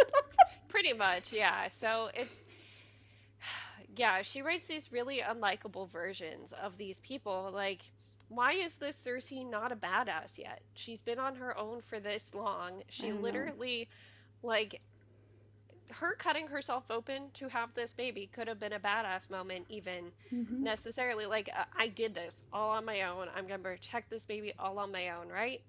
But no, no. She sets us up for these things and then she takes them away. And that's what gets to me. So when we get to the end of this chapter, after they have this fight and she's able to think to herself for a second, she decides, I'm going to let him go, but I'm going to make a plan. Hmm. And like it's once again Circe needs to control everything kind Yeah. of vibes. So we get to the next chapter and she does tell him like, look, I'm gonna let you leave, but I got conditions, which is what it should have been from the beginning, right? Yeah. Like you can let a 16-year-old have some leeway, but you give them conditions. Um, even with William, like at 12, I will say there are times he wants to do things that I'm like, can he do this? Like, is he going to be okay doing this? Like, Hmm. for example, with chess, like William's really into chess. He was taking lessons for a while and he used to help with the class beneath him. And I was like, can he do that? Like, I've never seen him interact with other kids that much. Like, would he be good at that kind of thing? And Jake's like, we're going to throw him into this situation and just let him do it. Yeah. And That's the way to find out. yeah. And so, we did tell him things like, okay, when you're playing with somebody who doesn't know as much as you got to play a little bit slower. Like you got to play to their level. You're just going to teach them. You're going to be nice. You're going to help them see what they don't see when they're making these moves, that kind of stuff, Hmm. right? And he didn't really even need that much of a talk. And we never got any notes from the teacher of like he wasn't good at this. The classes are ones where parents aren't allowed in, so I can't tell you for sure. But like it sounds like everything went really well there. And Hmm. then just today, he went to a coding class and like situations where we have to drop him off and leave him. It's like, okay, we'll give you an Apple Watch so you can contact us if you need anything. But like, he doesn't ever end up contacting us. So it's like when you throw your kids into situations, sometimes you just have to let them like either fail or succeed by their own merits. Hmm. And you get to that point a lot earlier if there are challenges earlier. But this Yeah. kid has never been challenged. Even like one of the kids that talks to us like was, I Hmm. remember many months ago, was a few months ago, was asking or like brought up the idea of like wanting to make their own videos, and I was like, do it. Hmm. Like, what could possibly happen that is negative about that? Yeah, just Like, try. just put like what you think out there. People who like what you say will probably find you, and like even if they don't, then at least you're like trying, and if you don't want to do it anymore, you can stop. But it's Yeah. just like that, even that like simple of stuff is just like, yeah, see what happens. Like, why Hmm. not? Yeah, so the first condition she gives him is like, you need to give me a couple days to like prep everything I need to prep. And he nods eagerly anything, and she thinks to herself, now that I had lost, he was pliant. At least he was gracious in victory. Like, why are you thinking of this as a win-loss, Yeah, girly? like what are you talking about? This is your child. This is not Exactly. like no one's a winner or loser here. Hmm. You're just communicating. Yeah. So first thing she does is she puts a spell over the ship. And so she's like, she's got her little potion thingy. She's like saying her charms over it while she's pouring this potion onto the ship. And he starts getting actually eager for once because he never really cared for the witchcraft. It wasn't in him. Like he's not a witch, but he also didn't. He wasn't that like interested in it, even watching his mom do it. And so this time he finally is interested and he asks, "What are you doing? Like, what is this spell gonna do?" She says, "It's a protection against what? Whatever I can think of, whatever Athena can summon, storms, leviathans, and a split hull, leviathans." And then she says again, "I was glad to see him pale a little." Like, why are you getting joy out of him being scared? Like, let's Yeah. let's send him with confidence here. Let's see. So she says that'll keep it at bay. If Athena wants to strike at you by sea, she'll have to do it herself directly, and I think she cannot, for she is bound by the fates. So now we acknowledge Athena has limitations. Yeah. Like now that you're forced to. Okay, sure. Um, but he gets interested enough that he like wants to try to do the spell himself, even realizing I don't know how to do this. And he like he's like, "Did that work?" "No." And then she's like, "I speak words that have meaning for me." So he tries it again, speaking his own words. And it's like, "Did that work?" "No." And to be honest, as a mom, I probably would have lied the second time and been like, "Yeah, actually, that made it a protection of your own making," even if it's not true. Just Mm-hmm. like that's one of those parenting white lies that you say to make them feel better, because if he thinks he has some control over the protection on his ship, he's going to be more confident at sea. Yeah, just like even in my head, it's like say like yeah, that did a little bit, but you can like work on it again if you want to make it a little bit stronger, like Yeah. that kind of a thing. So it's their choice if they want to try it again. They'll probably will want to try it again because they feel confident that they can do it now. And it's just like Yeah. that stuff. It's not that hard. Yeah. And I mean, she does tell him it takes work. It took me practice. I'm still not good at it.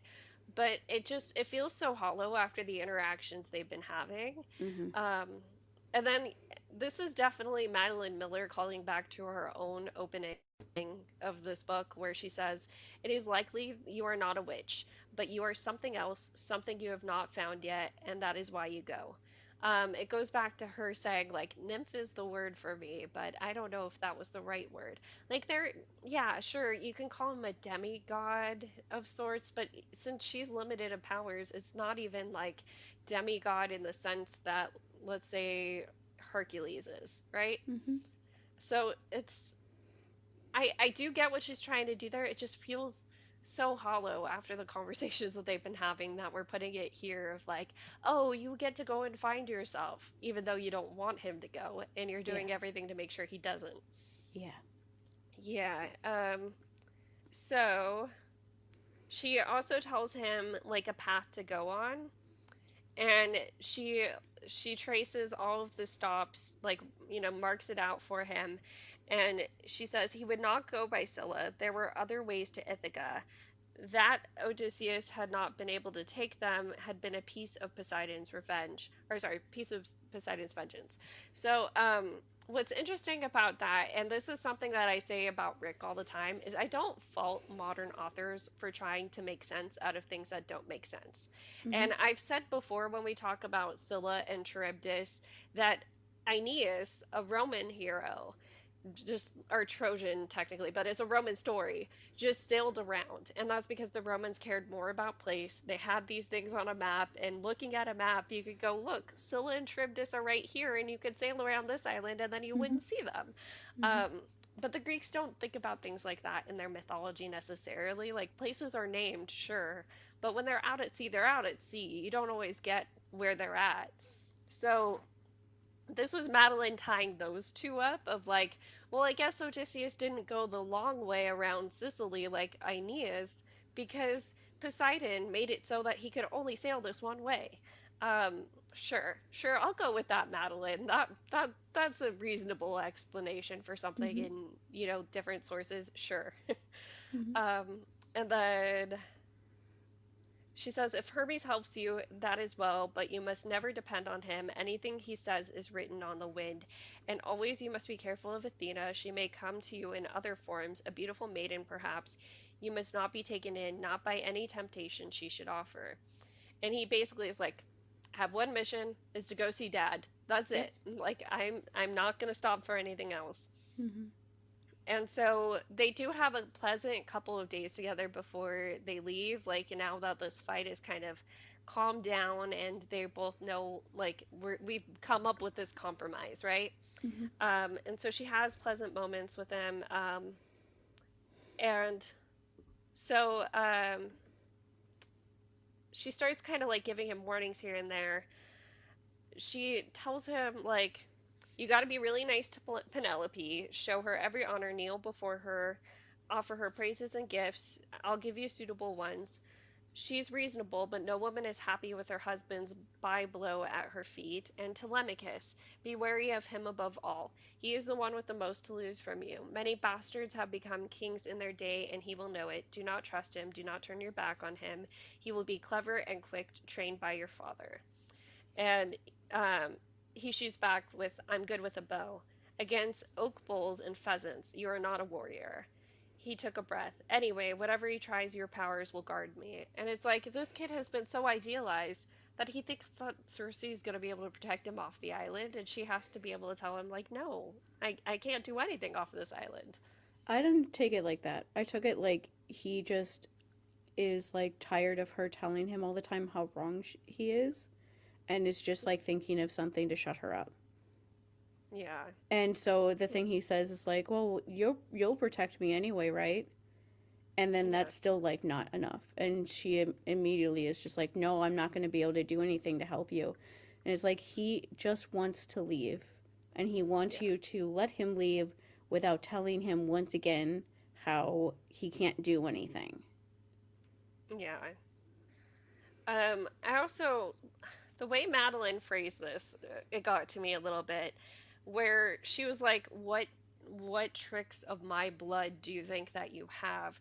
Girls and boys would sigh over him, but all I saw were the thousands of soft places his body where his life might be ended. The bareness of his neck looked obscene in the firelight.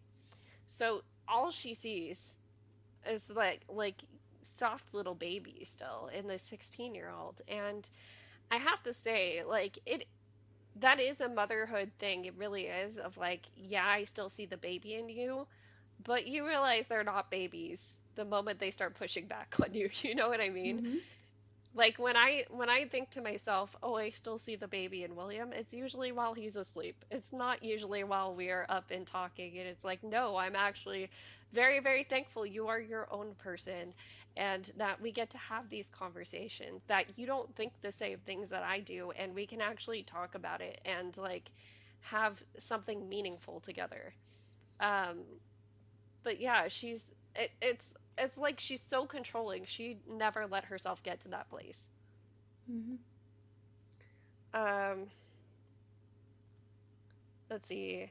He says, "I'll be fine, I promise you." And she thinks to herself, she doesn't say this out loud, "You cannot make that promise." I wanted to shout, "You know nothing, but whose fault was that?"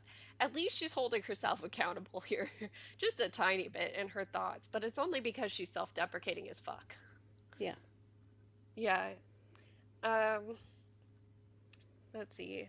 So the last thing that she wants to do to protect him, because like number one was the spells. Number two, I think, is this part with Penelope and Telemachus specifically of I'm gonna give you a bunch of gifts to go with because that is the next danger you face. Is once you get there, how are they gonna treat you? Now number three, the third condition is that she wants to find a way to protect him. And so she starts thinking back and she says, I was remembering my grandfather's halls, the black currents of Oceanus, that great river that girdles all the earth. If a god had naiad blood, they could slip inside its waves and be borne onwards through tunnels of rock, through thousands of tributaries, until they were brought to the place where the stream ran beneath the very boulton of the sea. We used to go there, Aedes and I. Shoot, I did not like underline the part I need to get to. Hold on. So her and Aedes go underwater to Oceanus's palace as kids, and Aedes points at something and says, "Behold." He pointed to something moving in the endless murk, a pale gray shadow gliding forward, huge as a ship. It bore down on us, ghostly wings silent in the black. The only sound was the scrape of its spine tail dragging on the sand floor. Trigon, my brother had named it, the greatest of its kind, a god itself. Father Uranus, maker of the world, was said to have placed it there for safety, for the poison in the creature's tail was the most potent in the universe. A single touch would kill a mortal instantly, condemn a great god to an eternity of torment, and a lesser god, what would it do to us? So Trigon, this was just kind of like a little funny thing for me, is because I go to my Greek dictionary first because I was like, okay, I know what animal she's talking about, but I just want to see what comes up when I look this up in the dictionary. You look up trigon, and at least in Middle Liddell, which like my other classicists will know what this mean, Liddell Scott is one dictionary. You know how there's like Mm-hmm. there's just different dictionary writers. I forgot who writes it's Webster for the English one that everybody has, right? Mm-hmm. So Liddell Scott is one of the bigger ones when it comes to the Greek lexicon. And there's three versions of it. They just call them big, middle, and large, right? And so I have the middle one, and it's because it was like the teachers didn't want to challenge us to buy the full version because it's not expensive, but the middle one is the price of a regular college textbooks. They're like, okay, we'll make you buy this one. I look it up. I go to Trigon, and all it says is turtle dove. And I was like, wait a second. I know it's supposed to be a stingray. Why does it say turtle dove? For whatever reason, these two animals have the same name in Oh. ancient Greece.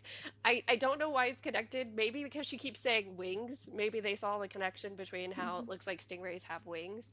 But we do know stingrays were very known to the ancient world, at least in Greece and Rome, because they are abundant in the Mediterranean. Mm-hmm.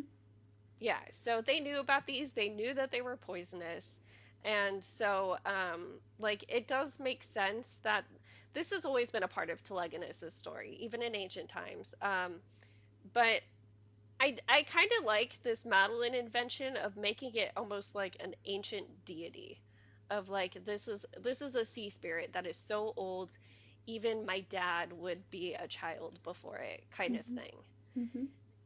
Um, so what she remembers is that when her and Aedes were underwater staring at these things, the Aedes said, like looking at its tail, think of the weapon it would make.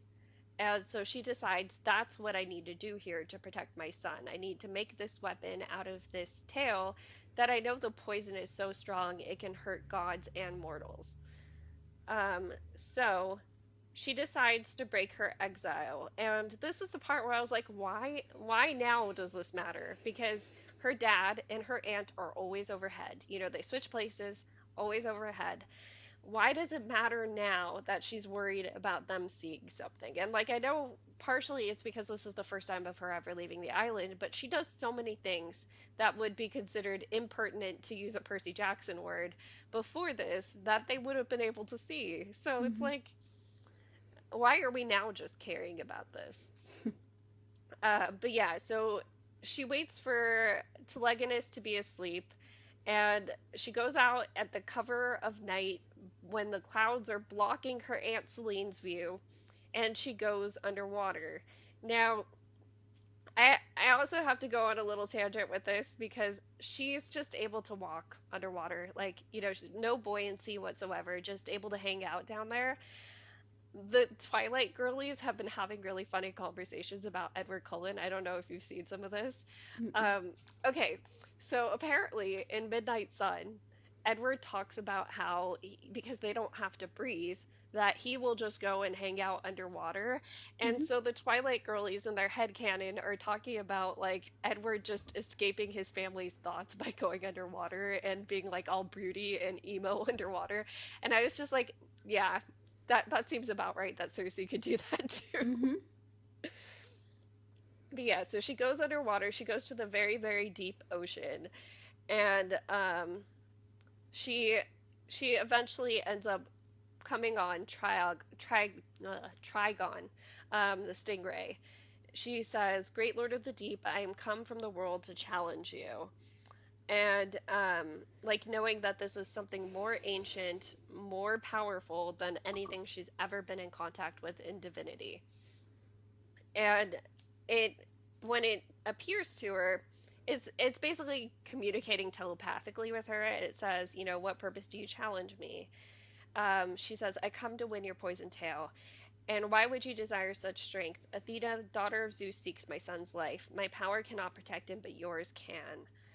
Um, so he tells her, like, your family's come before to try to get this power from me, but none of them ever passed my test.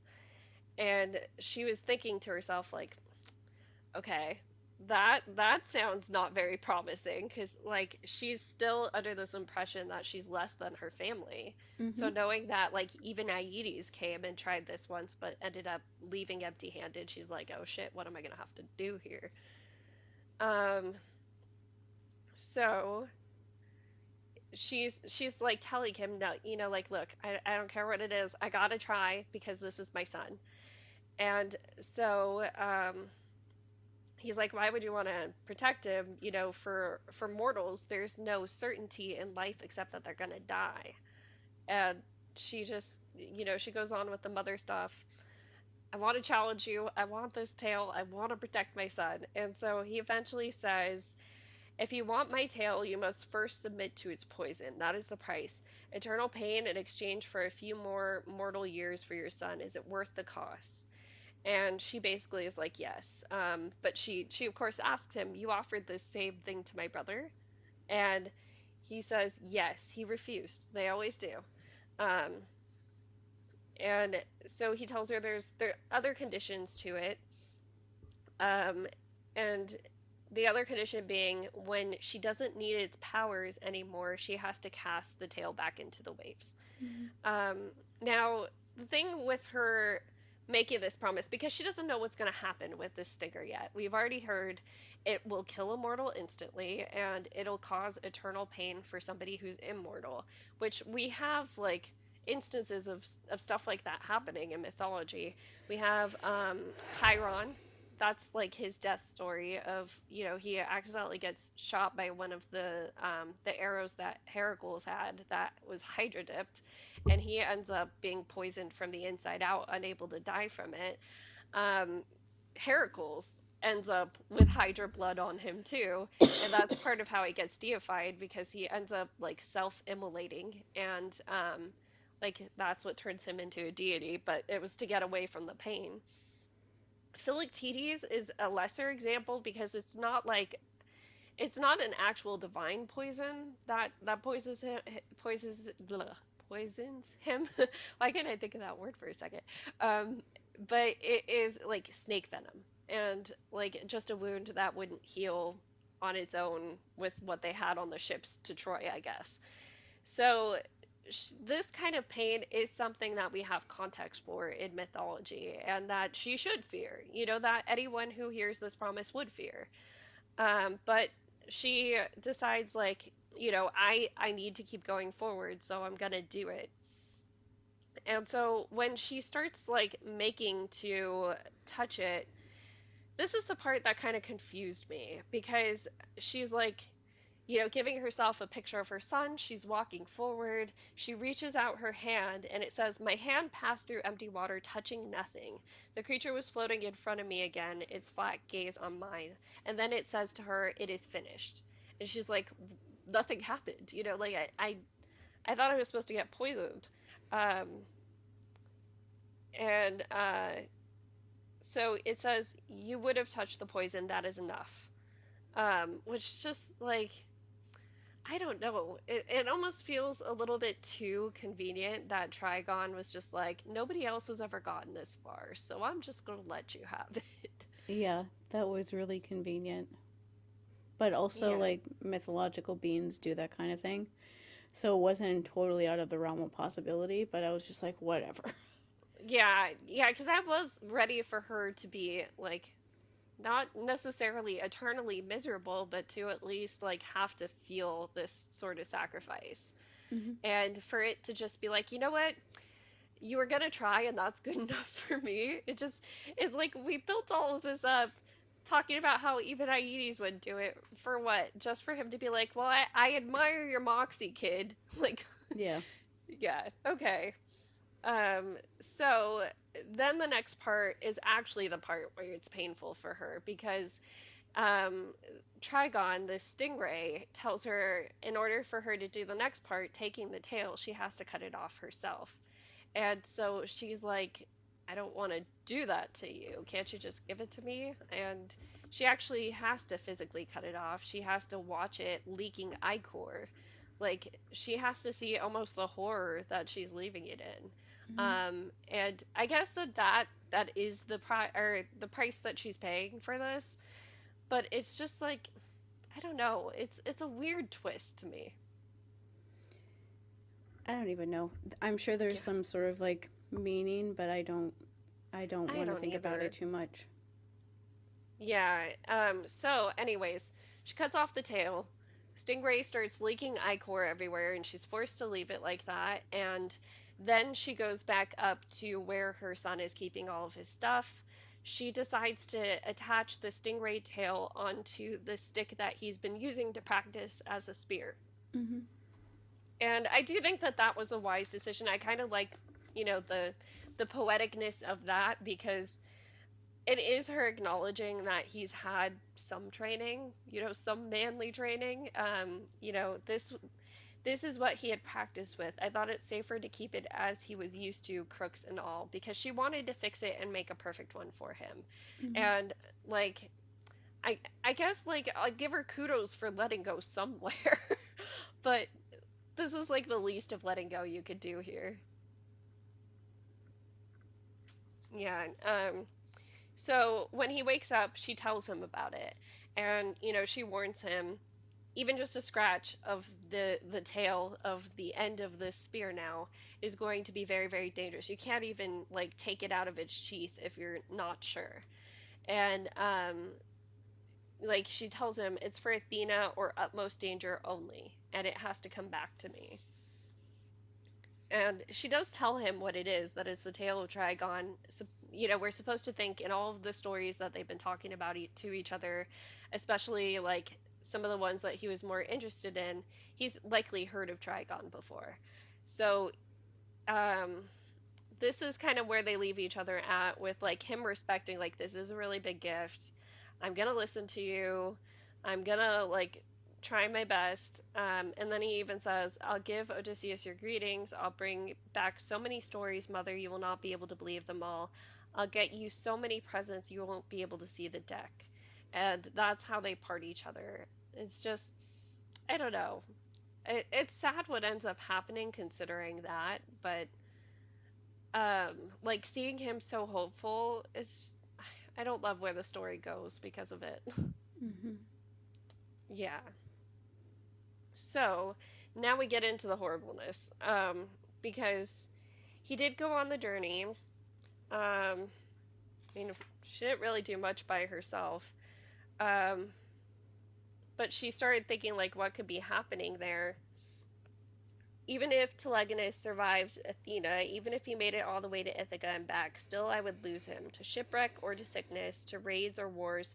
Best that I could hope for would be to watch his body fail limb by limb, to see his shoulders droop, his legs tremble, his belly sink into itself, and at last I would have to stand over his white haired corpse and watch it fed to the flames.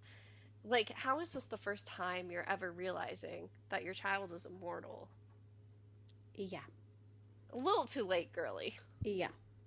Like, you weren't going to be able to just protect him on your island and he would never die. Even your little lion died. Hmm. Your magical lion, who, like, if I'm remembering this right, didn't she conjure the lion out of nothing? Hmm. Like, it wasn't a lion that lived naturally on the island. So it's like, yeah, everything dies. It's kind of the inevitable part of fate when it comes, especially to Greek mythology. Hmm. Yeah. But eventually, one day, as she's sleeping, one of the wolves keeps like barking. And she's like, "Oh my gosh, shut up. I'm trying to sleep. Why are you barking?" And then the wolf like keeps going up to her. It's very much giving, pet dog. Mm-hmm. Um, and I laughed at this because I looked up the name. Arcturus is the name of a star, and it's called the Bear Keeper or like Bear Guard. But it's so common for people to name their dogs Bear. It's like a joke. It's a running joke with like vet offices, with pet daycares. There are certain names that you can't escape when it comes to dogs. And this is like the Greek equivalent of we named it Bear. Mm-hmm. Um, I do think it's cute though, like that detail, because this is the only named animal. Even her little lion didn't have a name. This one has a name because it's Telegonus's. Like that's the reason. It's more connected to him. Um, so she notices eventually she decides to let the wolf out. Wolf is going towards the shore and she realizes like, "Oh, he's back already. That's why you were barking." So she goes out to meet him on the shore and he doesn't look good. He looks thick with misery, is what she says. Um, and she asks, "What is it? What is the matter?" And so he eventually tells her the story of what ended up happening. Um, so he arrives, and Odysseus isn't there at the moment. And like, we're assuming, at least from the way that he put this, that he went and talked to Telemachus and Penelope, visited the actual palace, and was like, "Hey, I'm here to see my dad, Odysseus." And they're like, "Oh, he's not here right now. You could go wait for him." Or something like that. I don't know why they didn't offer him a place in the house if that did happen, though. He But he explains it decides, later. Telemachus. oh, yeah.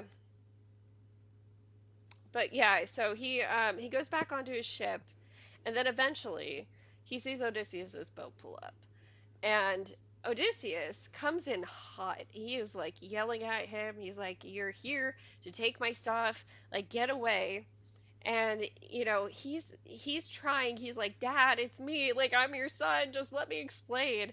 And it gets to the point where Odysseus storms up to him, super in his face, is like grabbing onto the spear and is trying to wedge it away from him.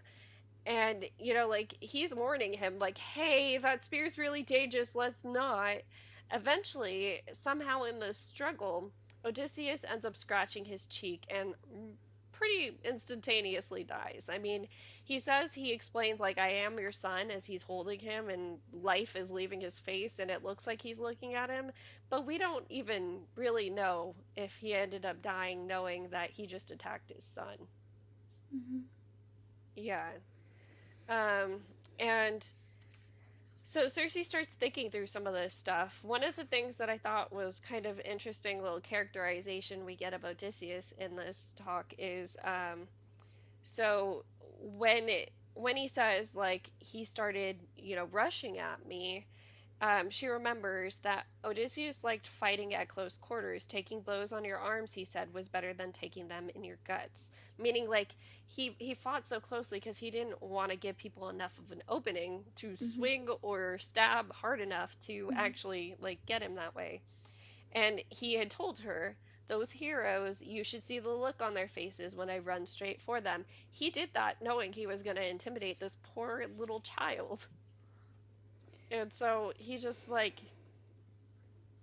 it is described, I believe, because this part of Telegonus and Odysseus and Circe's story is fragmented. We have fragments of it. We know that like a summary of a play, or not a play, a summary of an epic that didn't survive. That's what we have of this.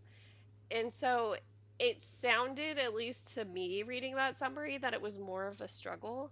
That, like, it was more of a struggle where it was an actual fight.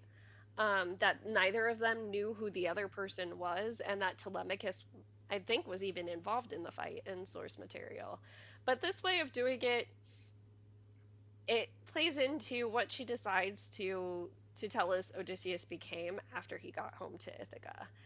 And this is the part that Telegonus couldn't have been prepared for no matter how much Circe did. Mm-hmm. But he would at least have had a better inkling of, like how dangerous his dad is as a fighter had she told him, like, this is how he fights, or this is some of his battles, this is what he told me happened in battle. Especially at 16. Like, at that point, you could tell him, you could have just told him. Yeah. Yeah. So, let's see. He says, I tried to wipe the poison away, but there was not even a wound. So we find out that a very, very shallow scratch, even, is what did him in. And yeah, he says, his lips were white. I held him. I am your son, Telegonus, born from the goddess Circe. He heard, I think he heard, he looked at me before he was gone. Um, And so she has her little moment of sadness, and she thinks, the fates were laughing at me, at Athena, at all of us. It was their favorite bitter joke. Those who fight against prophecy only draw it more tightly around their throats. And Yep. honestly, like, I she did not fight this prophecy as intentionally as Athena did. I will say that. Athena was the one, this is a prophecy, I'm going to avoid it no matter what. I don't think Circe was necessarily thinking of that prophecy when she like isolated him. It was more just Athena wants you gone because of some prophecy. So it was like semi-related, but it was not in the same way. Mm-hmm. So it's interesting that she puts it in the way of the fates were laughing at me too. Really, the only part of it that was her error was giving him such a lethal weapon. But I don't even know, had he had something less lethal, he probably would have died himself. So like, Mm-hmm. it's I don't think that she necessarily is the one that the fates are laughing at here. Um, And then the other thing that she thinks is Odysseus told me once he was destined to be killed by the sea. I thought it meant shipwreck. I did not even consider anything else. I was blind. So killed by the sea in this case being, Yeah. since the stingray tail is Mm-hmm. an ocean animal, that's how he was killed by the sea. Um, Not a lot of us study Odysseus enough to get to his ending. It's kind of funny because like it wasn't until recently that I realized I didn't even know how he died. I remember some Latin teacher telling me he sailed off the end of the world, but I couldn't find that in source material. So I don't have contact with her to ask her, but like part of me is like, wait, where did we read that one? Mm-hmm. Because like that one also somewhat makes sense for Odysseus if we're thinking like the Odysseus who wanted to hear the siren song. If they thought the world was flat back then, he would want to see where the end of it is. That makes sense to me, and Mm-hmm. so that always stuck in my head, even though I had no source for it. Mm-hmm. But yeah, so I this is kind of the more like epic version of his death anyway. It's just like Mm-hmm. this is actually making it to an interesting story. Um because I think the prophecy was something like you will die by the sea while on land. Something to that effect. And it was such a puzzle of like, wait, but what does that mean? Yeah, so poor Telegonus is like in grief because here he thought he was going to get to meet the great Odysseus, and his meeting with him, like, I'm sure he's even so idealistic, he's thinking, like, had we gotten past whatever this weird aggression that Odysseus came at me with, he would have, I would have gotten to have my daddy moment. Um, so he's like, you should have let Athena kill me. But we find out there was practically no way this could have been prevented with what ended up happening with Odysseus and his family after. Mm-hmm. And so Circe thinks it would be comforting to say in this moment, for whatever reason, this is always the path you walked. You must take comfort in that because, like, the fates are inescapable. And he's like, comfort? He's dead. Mother, my father is dead. How did she not realize that that's not comforting in this very moment is Yeah. beyond me. Um, but yeah, she decides to then like start using her words more carefully. So she's like, "Of course, I'm grieving too." He says, "I had hoped." Um, he trailed off. What do children always hope? To make their parents shine with pride. I knew how painful the death of that hope could be. Um, So like he was gonna start saying that stuff. I had hoped we could get past this.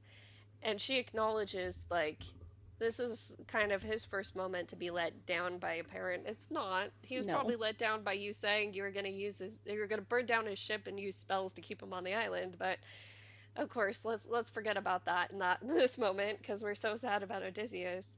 And so she decides next to comfort him by saying, "The shades in the underworld learn the deeds of the living. He will not hold a grudge. He will hear of you. He will be proud." And so this actually does give him comfort. I'll give it to him. Like part of me is like, this is bullshit comfort of like, I'll see you in the next one. Um, but yeah, it's so he does take comfort in it of like, yeah, I will see him in the underworld and I'll tell him and I'll apologize and it'll be fine. And she lets him have that. Hmm. Um, so then he says, "You understand why I had to bring them. I could not leave them after what I did. Not when they asked me to come. They are so weary and mourning too." And she says, "Who?" Because he says this without any lead in. "The queen and Telemachus. They're waiting on the boat." And so she starts freaking out, like, why did you bring them here? Like, why? What are they Hmm. doing here? And he tells her they had nothing left in Ithaca. And so, like, she, of course, like all of us, is questioning this. Like, wait, Telemachus was the crown prince, so with his dad gone, he has a whole kingdom now. What do you mean he has nothing? Like, what do you mean? And so, she just decides, like, she is weary of Telemachus at this point. She's like, maybe he still wants to kill you. Maybe now he wants vengeance for his father. Like, why would you take him all this way? And Telegonus points out, we've literally been on a ship together this whole time. He could have done it at any moment. Like, why wouldn't he have? It was presumably just the three of them on this ship. So like, Hmm. there's no reason he couldn't have. Um, and so he wants to welcome them into the house, and she decides to go with it. Um, so let's see.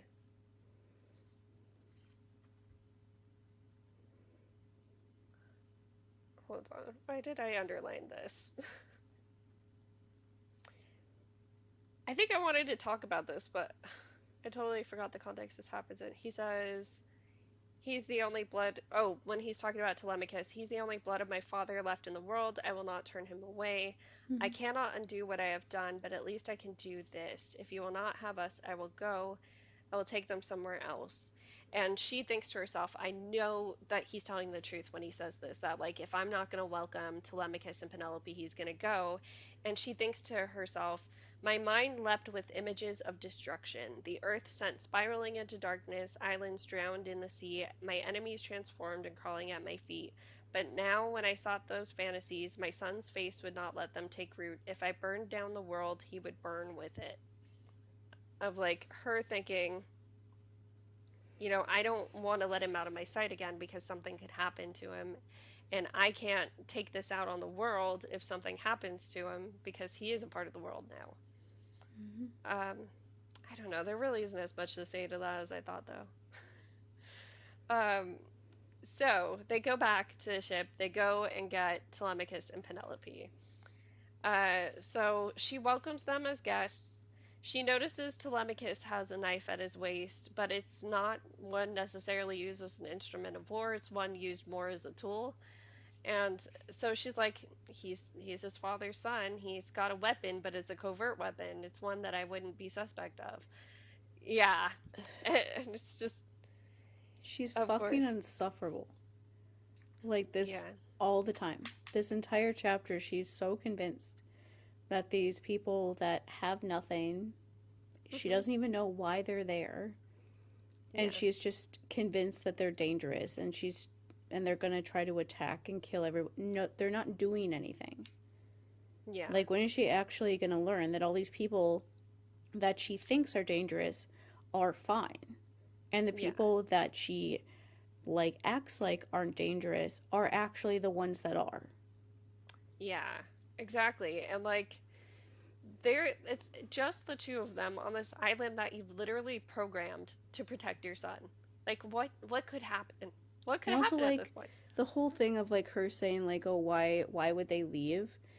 They don't like them saying thinking they don't have anything there. Like even if you think that Odysseus was like a good person and blah blah blah, like usually when somebody dies that you're really like close with, you don't want to be there anymore. You want to go somewhere else Hmm. because it just reminds you of that person all the time. Yeah, And so and I'm that's bare minimum of nothing else before they tell her anything else. It's pretty obvious, I would think, why you would want to why they would want to leave right after he dies in this like seemingly tragic sort of way. They want to yeah. get away from all of that for a while and be able to just like grieve and like relax somewhere else and get away from all these other reminders of him. Yeah, like she hasn't even been told at this point, are they coming to live on the island? Are they coming to just hang out for a little while and Yeah. meet their family? Like she doesn't know. Um, so right away, like Telegonus is being a very kind host, and he's looking out for them as they're walking up the path. He's like pointing out everything, like watch your step here, all of this, and he's being so sweet to Penelope because poor Penelope, we find out, is like frail and hasn't been eating since Odysseus died, Yeah. and so he's like. Can you see how thin she is? Like, I need you to hold the animals back from her, offer her simple food. Can you make her broth?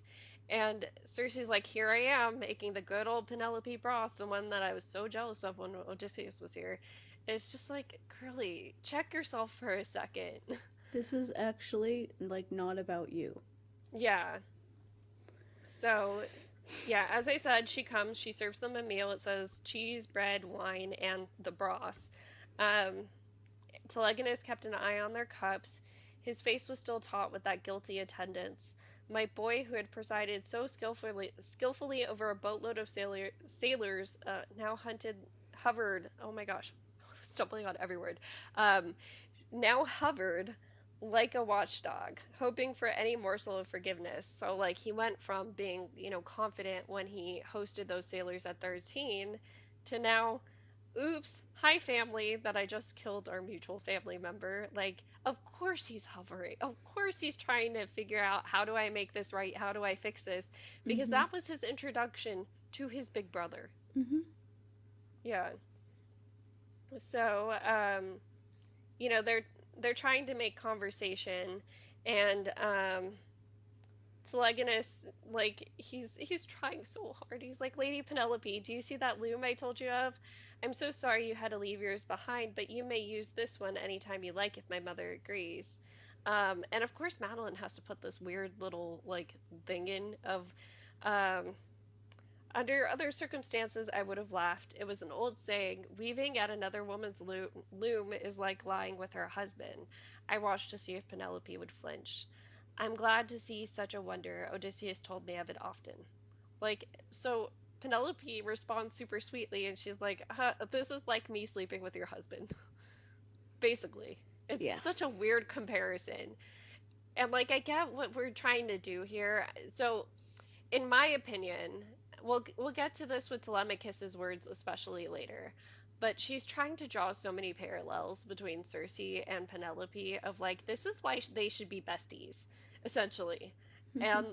and it starts to feel a little forced after a while. Mm-hmm. Yeah. So eventually everybody gets to go to sleep, and I'm gonna skip forward to that one.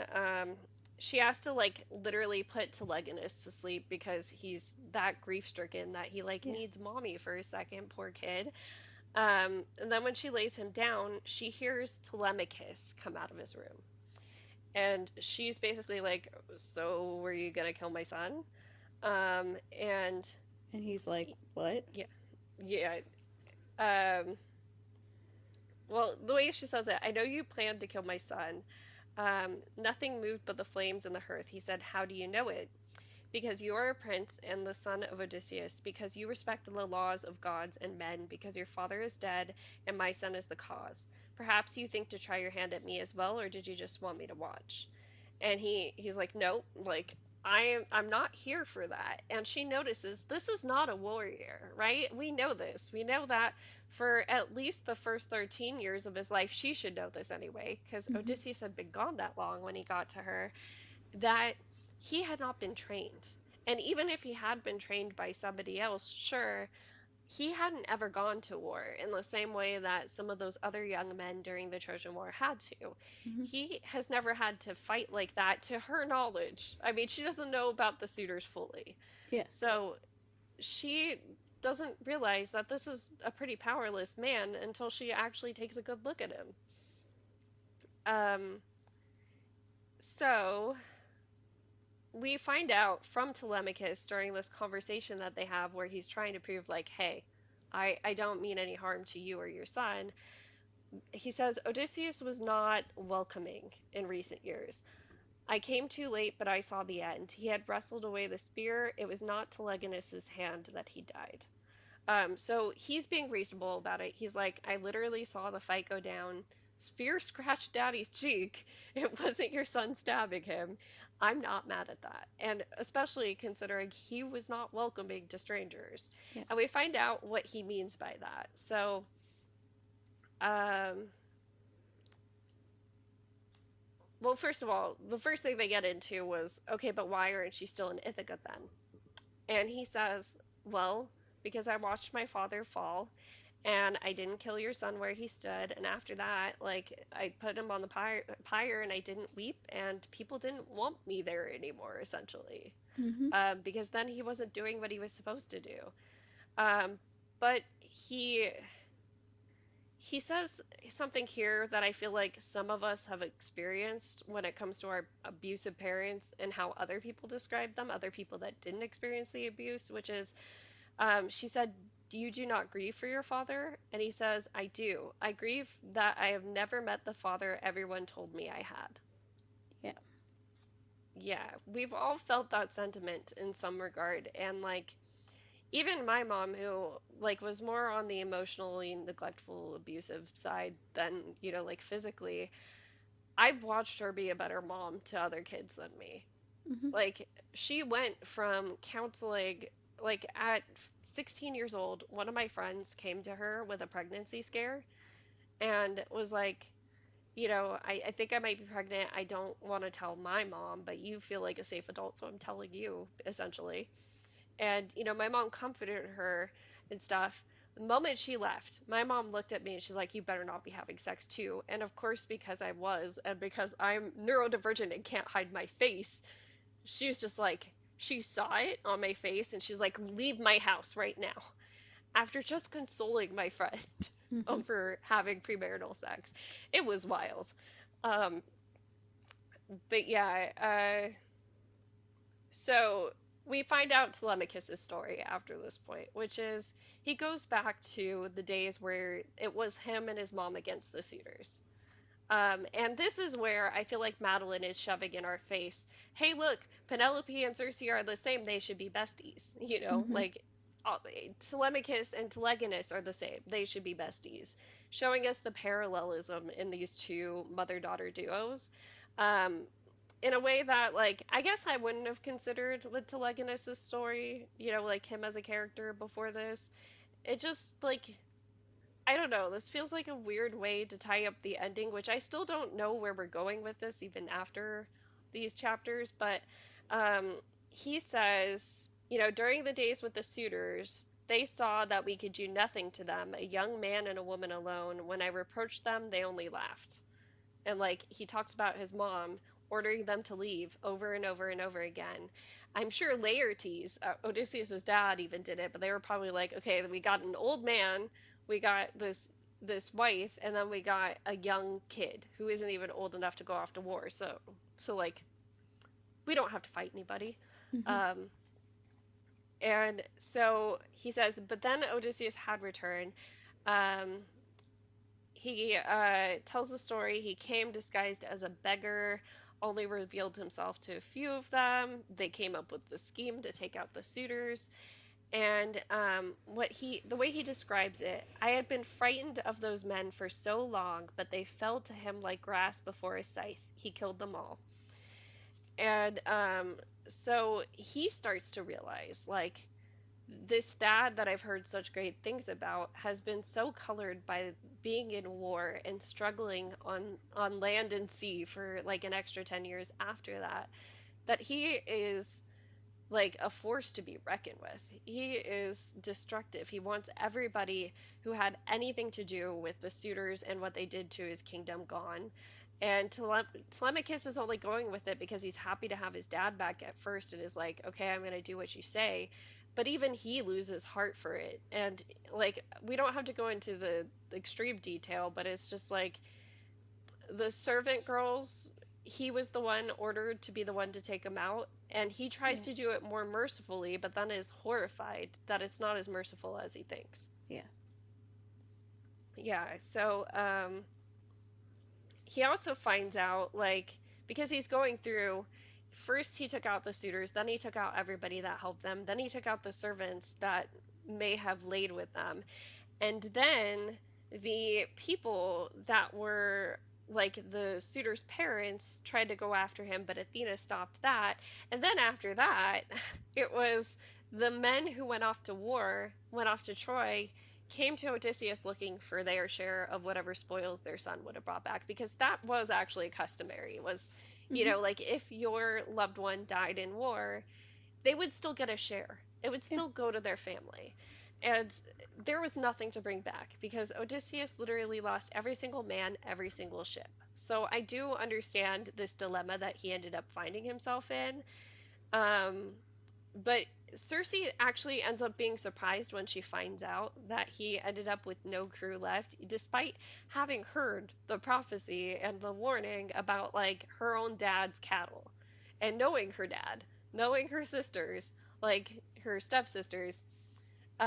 So Telemachus has to do a little segue into, oh yeah, he had absolutely no men and no ships left by the time he got home. Yeah. Turns out they didn't heed that warning. He fell asleep and they all went after the cattle. And I actually underlined that part. The at last my father had to sleep, and she thinks to herself the same old story because this is the story he told her with the winds from Aeolus. And this is where I actually started to think like what you were saying, which is, do we believe Odysseus? Yeah. Because like, what if he was like, okay, maybe you guys could sneak off, let them take the fall for it. We don't know. We really truly don't know. Yeah. We don't know. Um, but yeah, what he says the reason they ended up eating the cattle was because they got trapped on the island with storms for a few days Mm-hmm. and couldn't leave, couldn't get anywhere else, and eventually Odysseus just fell asleep and couldn't watch over them anymore.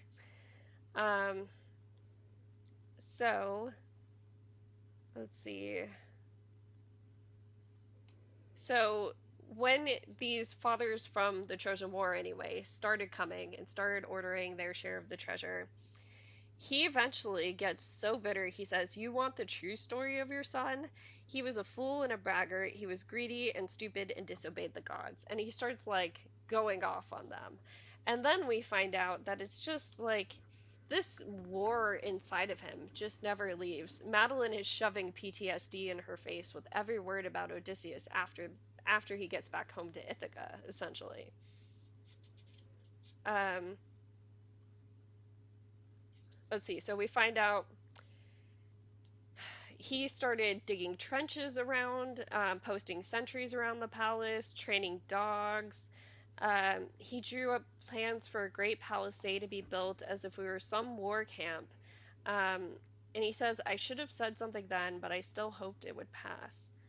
Um, Penelope was also being isolated from Telemachus during this time, because Odysseus eventually got so paranoid in this like PTSD state that he became suspect of Telemachus, who was trying to be like, hey, there's no more war. You're okay. You're at home. Like, we're Yeah. safe here.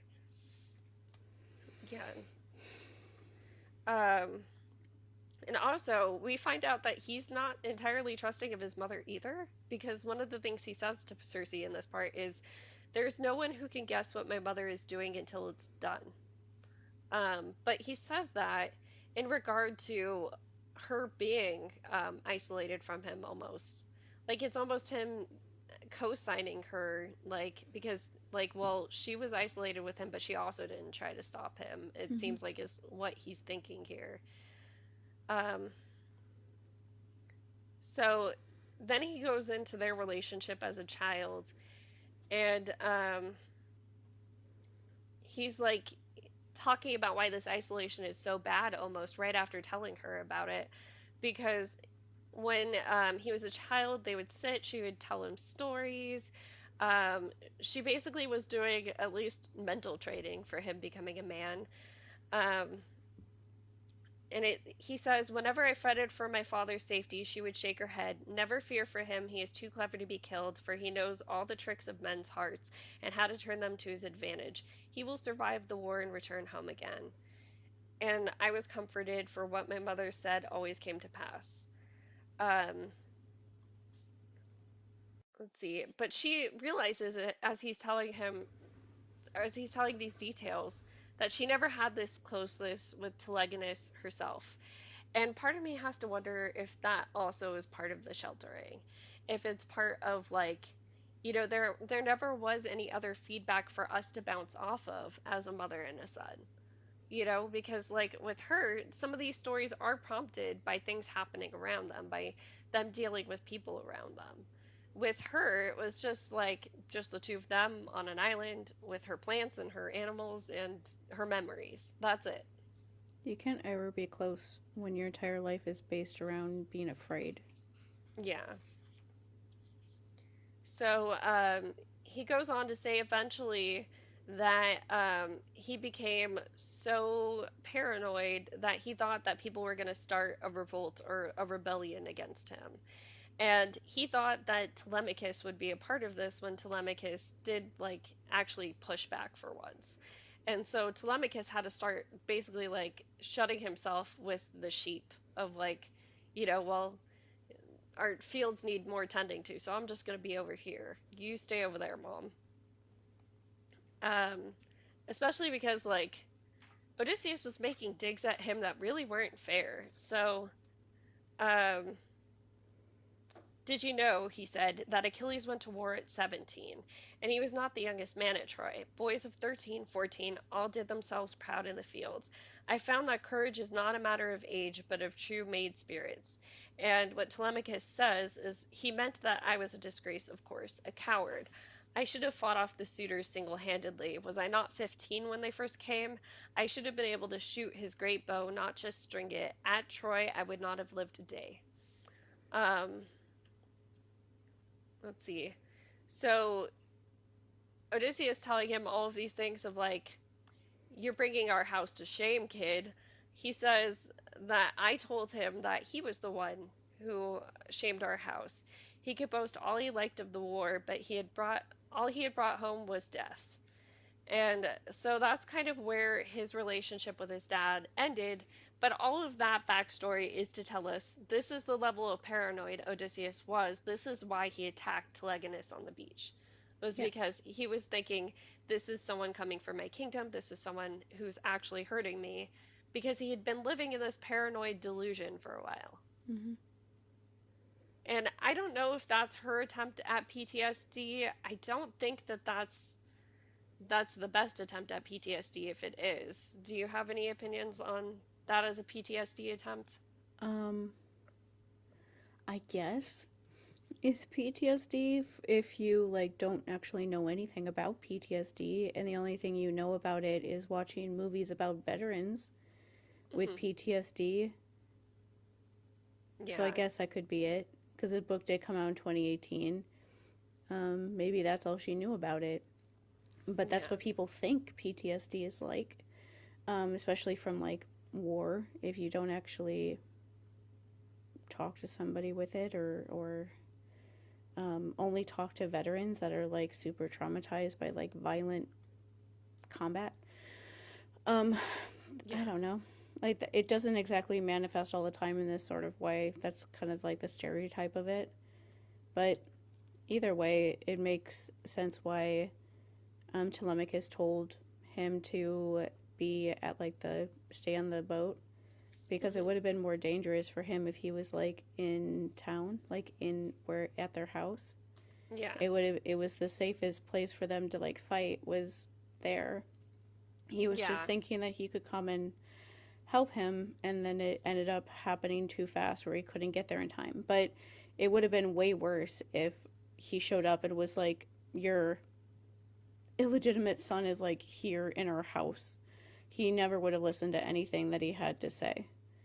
Yeah. Um, so like having him stay down there was a good chance that if he could have gotten down there in time, he could have tried to like stop Odysseus from doing all this and like given him a chance to like them a chance to like talk with him as like a mediator or something. But Yeah. um, it never got that far. Yeah. So we find out eventually Odysseus was not like settling for just protecting his own land. He wanted to go out, do more raids, take the war, death, destruction other places. She brings up something that is in his mythology next. So rumor was he had taken or he went to a place, raided it, and then married the queen. That's Calidisi of the I can't read my own handwriting. That's Proteans. And yeah, that's one where it's like two, three sentences in some source material. Not a lot on that.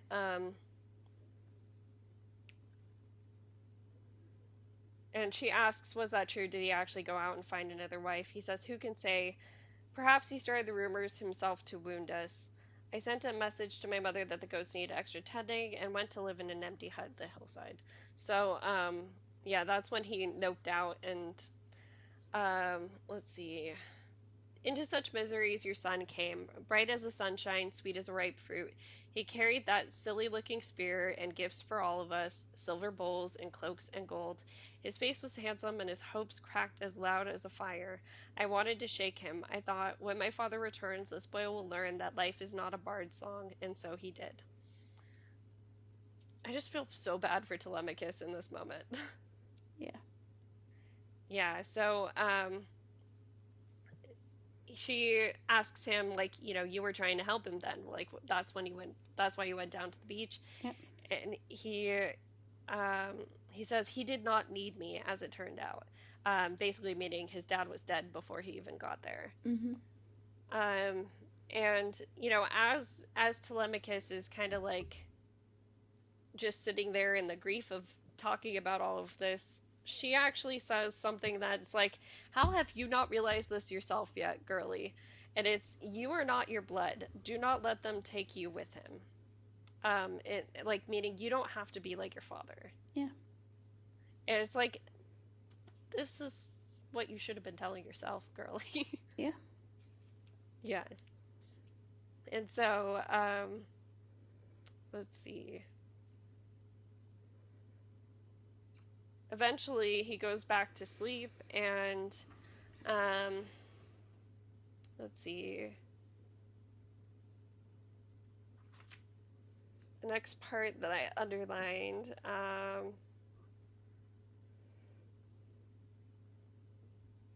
Crap, where is it? Me trying to remember the context of this many pages is just like really challenging my brain right now.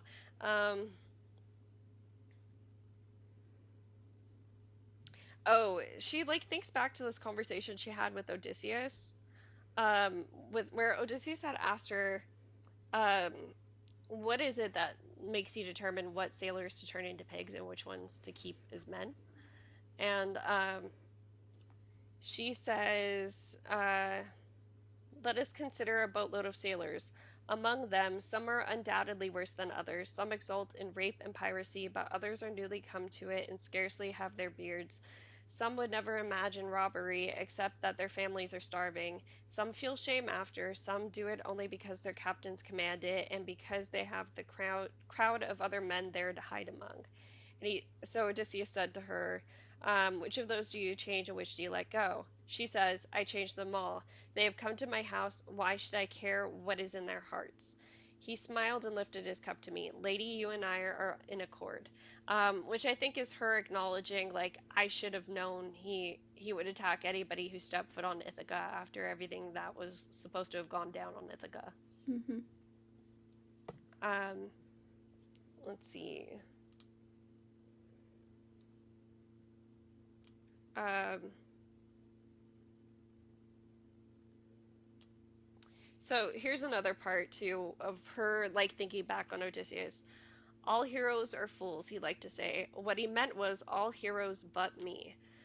So who could correct him when he erred? He had stood on the beach looking at Telegonus and believing him a pirate. He had stood in his hall and accused Telemachus of conspiracy. Two children he had had, and he had not seen either clearly, but perhaps no parent can truly see their child.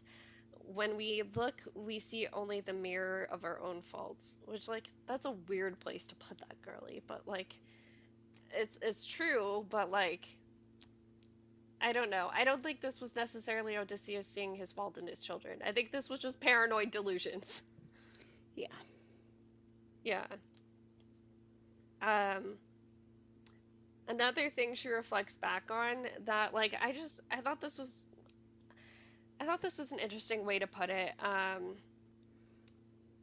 Not even Odysseus could talk his way past witchcraft. He had talked his way past the witch instead.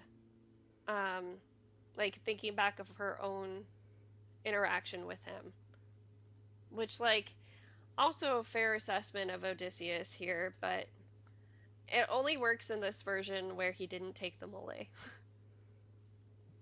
Yeah, mole. I just said it like the sauce. um, hold on.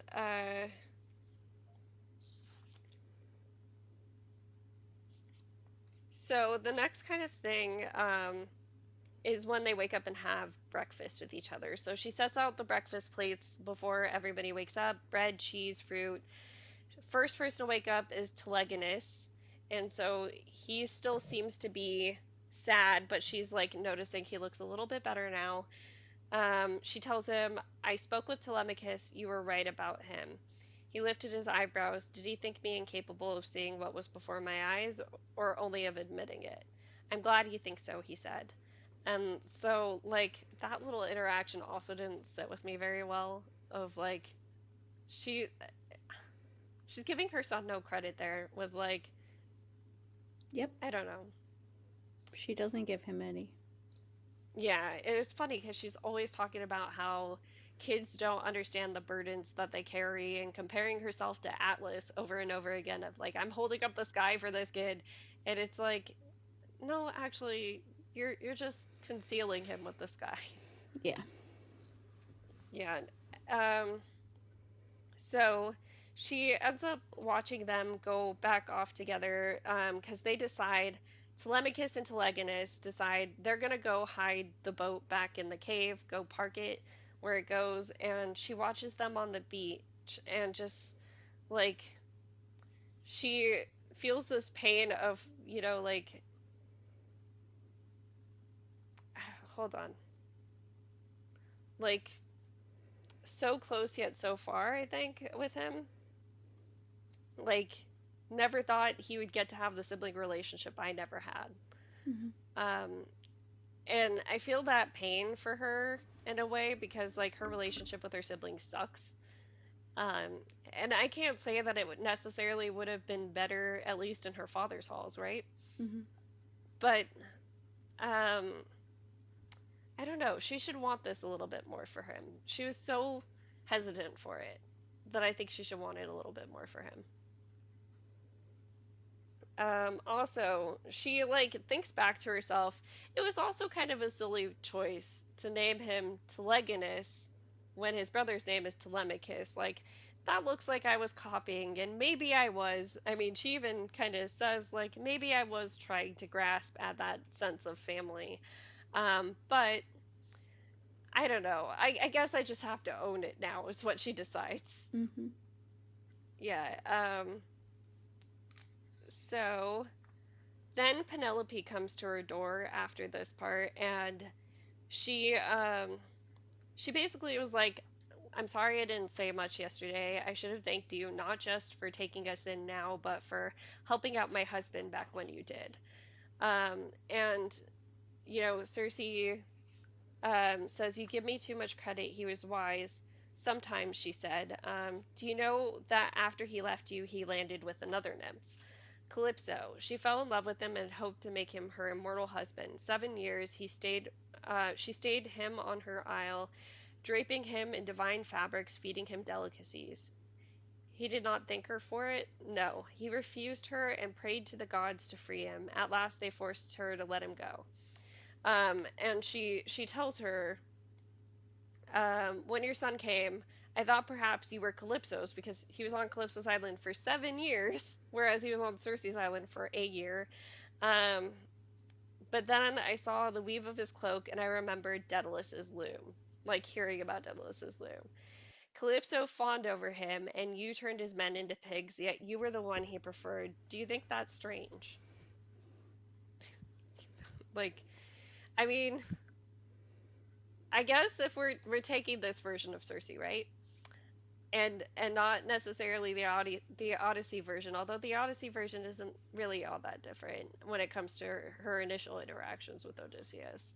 Um, it's kind of interesting that she's like, but Calypso's still the bad one, right? Like Madeline just had to remind us, Calypso's worse. I mean, she is. She is, yeah. It's still not right to describe her as being in love with anybody. Yeah, I hate that, like, this is almost a woman on woman crime to call it love. Like, that's Yeah, not love. Girlie was obsessed. it Girlie was is. obsessed. She was stalker levels. That's Like, not love. yeah. Yeah, it was obsession to the point of madness, practically. Like, the closest that gods can get to that. And, well, I mean, they can get closer, but still. 24. Let's see how many there are all together. Yeah, we'll read to chapter 24 for next time. Um, I'm not gonna wait for Shannon to get back because I gotta get going to bed. But these were some interesting chapters, and the Telemachus story happening so fast was. I don't know. I don't know how to feel about it. So we'll talk about it more when we find out more of what happens. Anyways, we'll be back on Wednesday for just more general chat, probably Percy Jackson and the Olympians related. And yep, see you guys.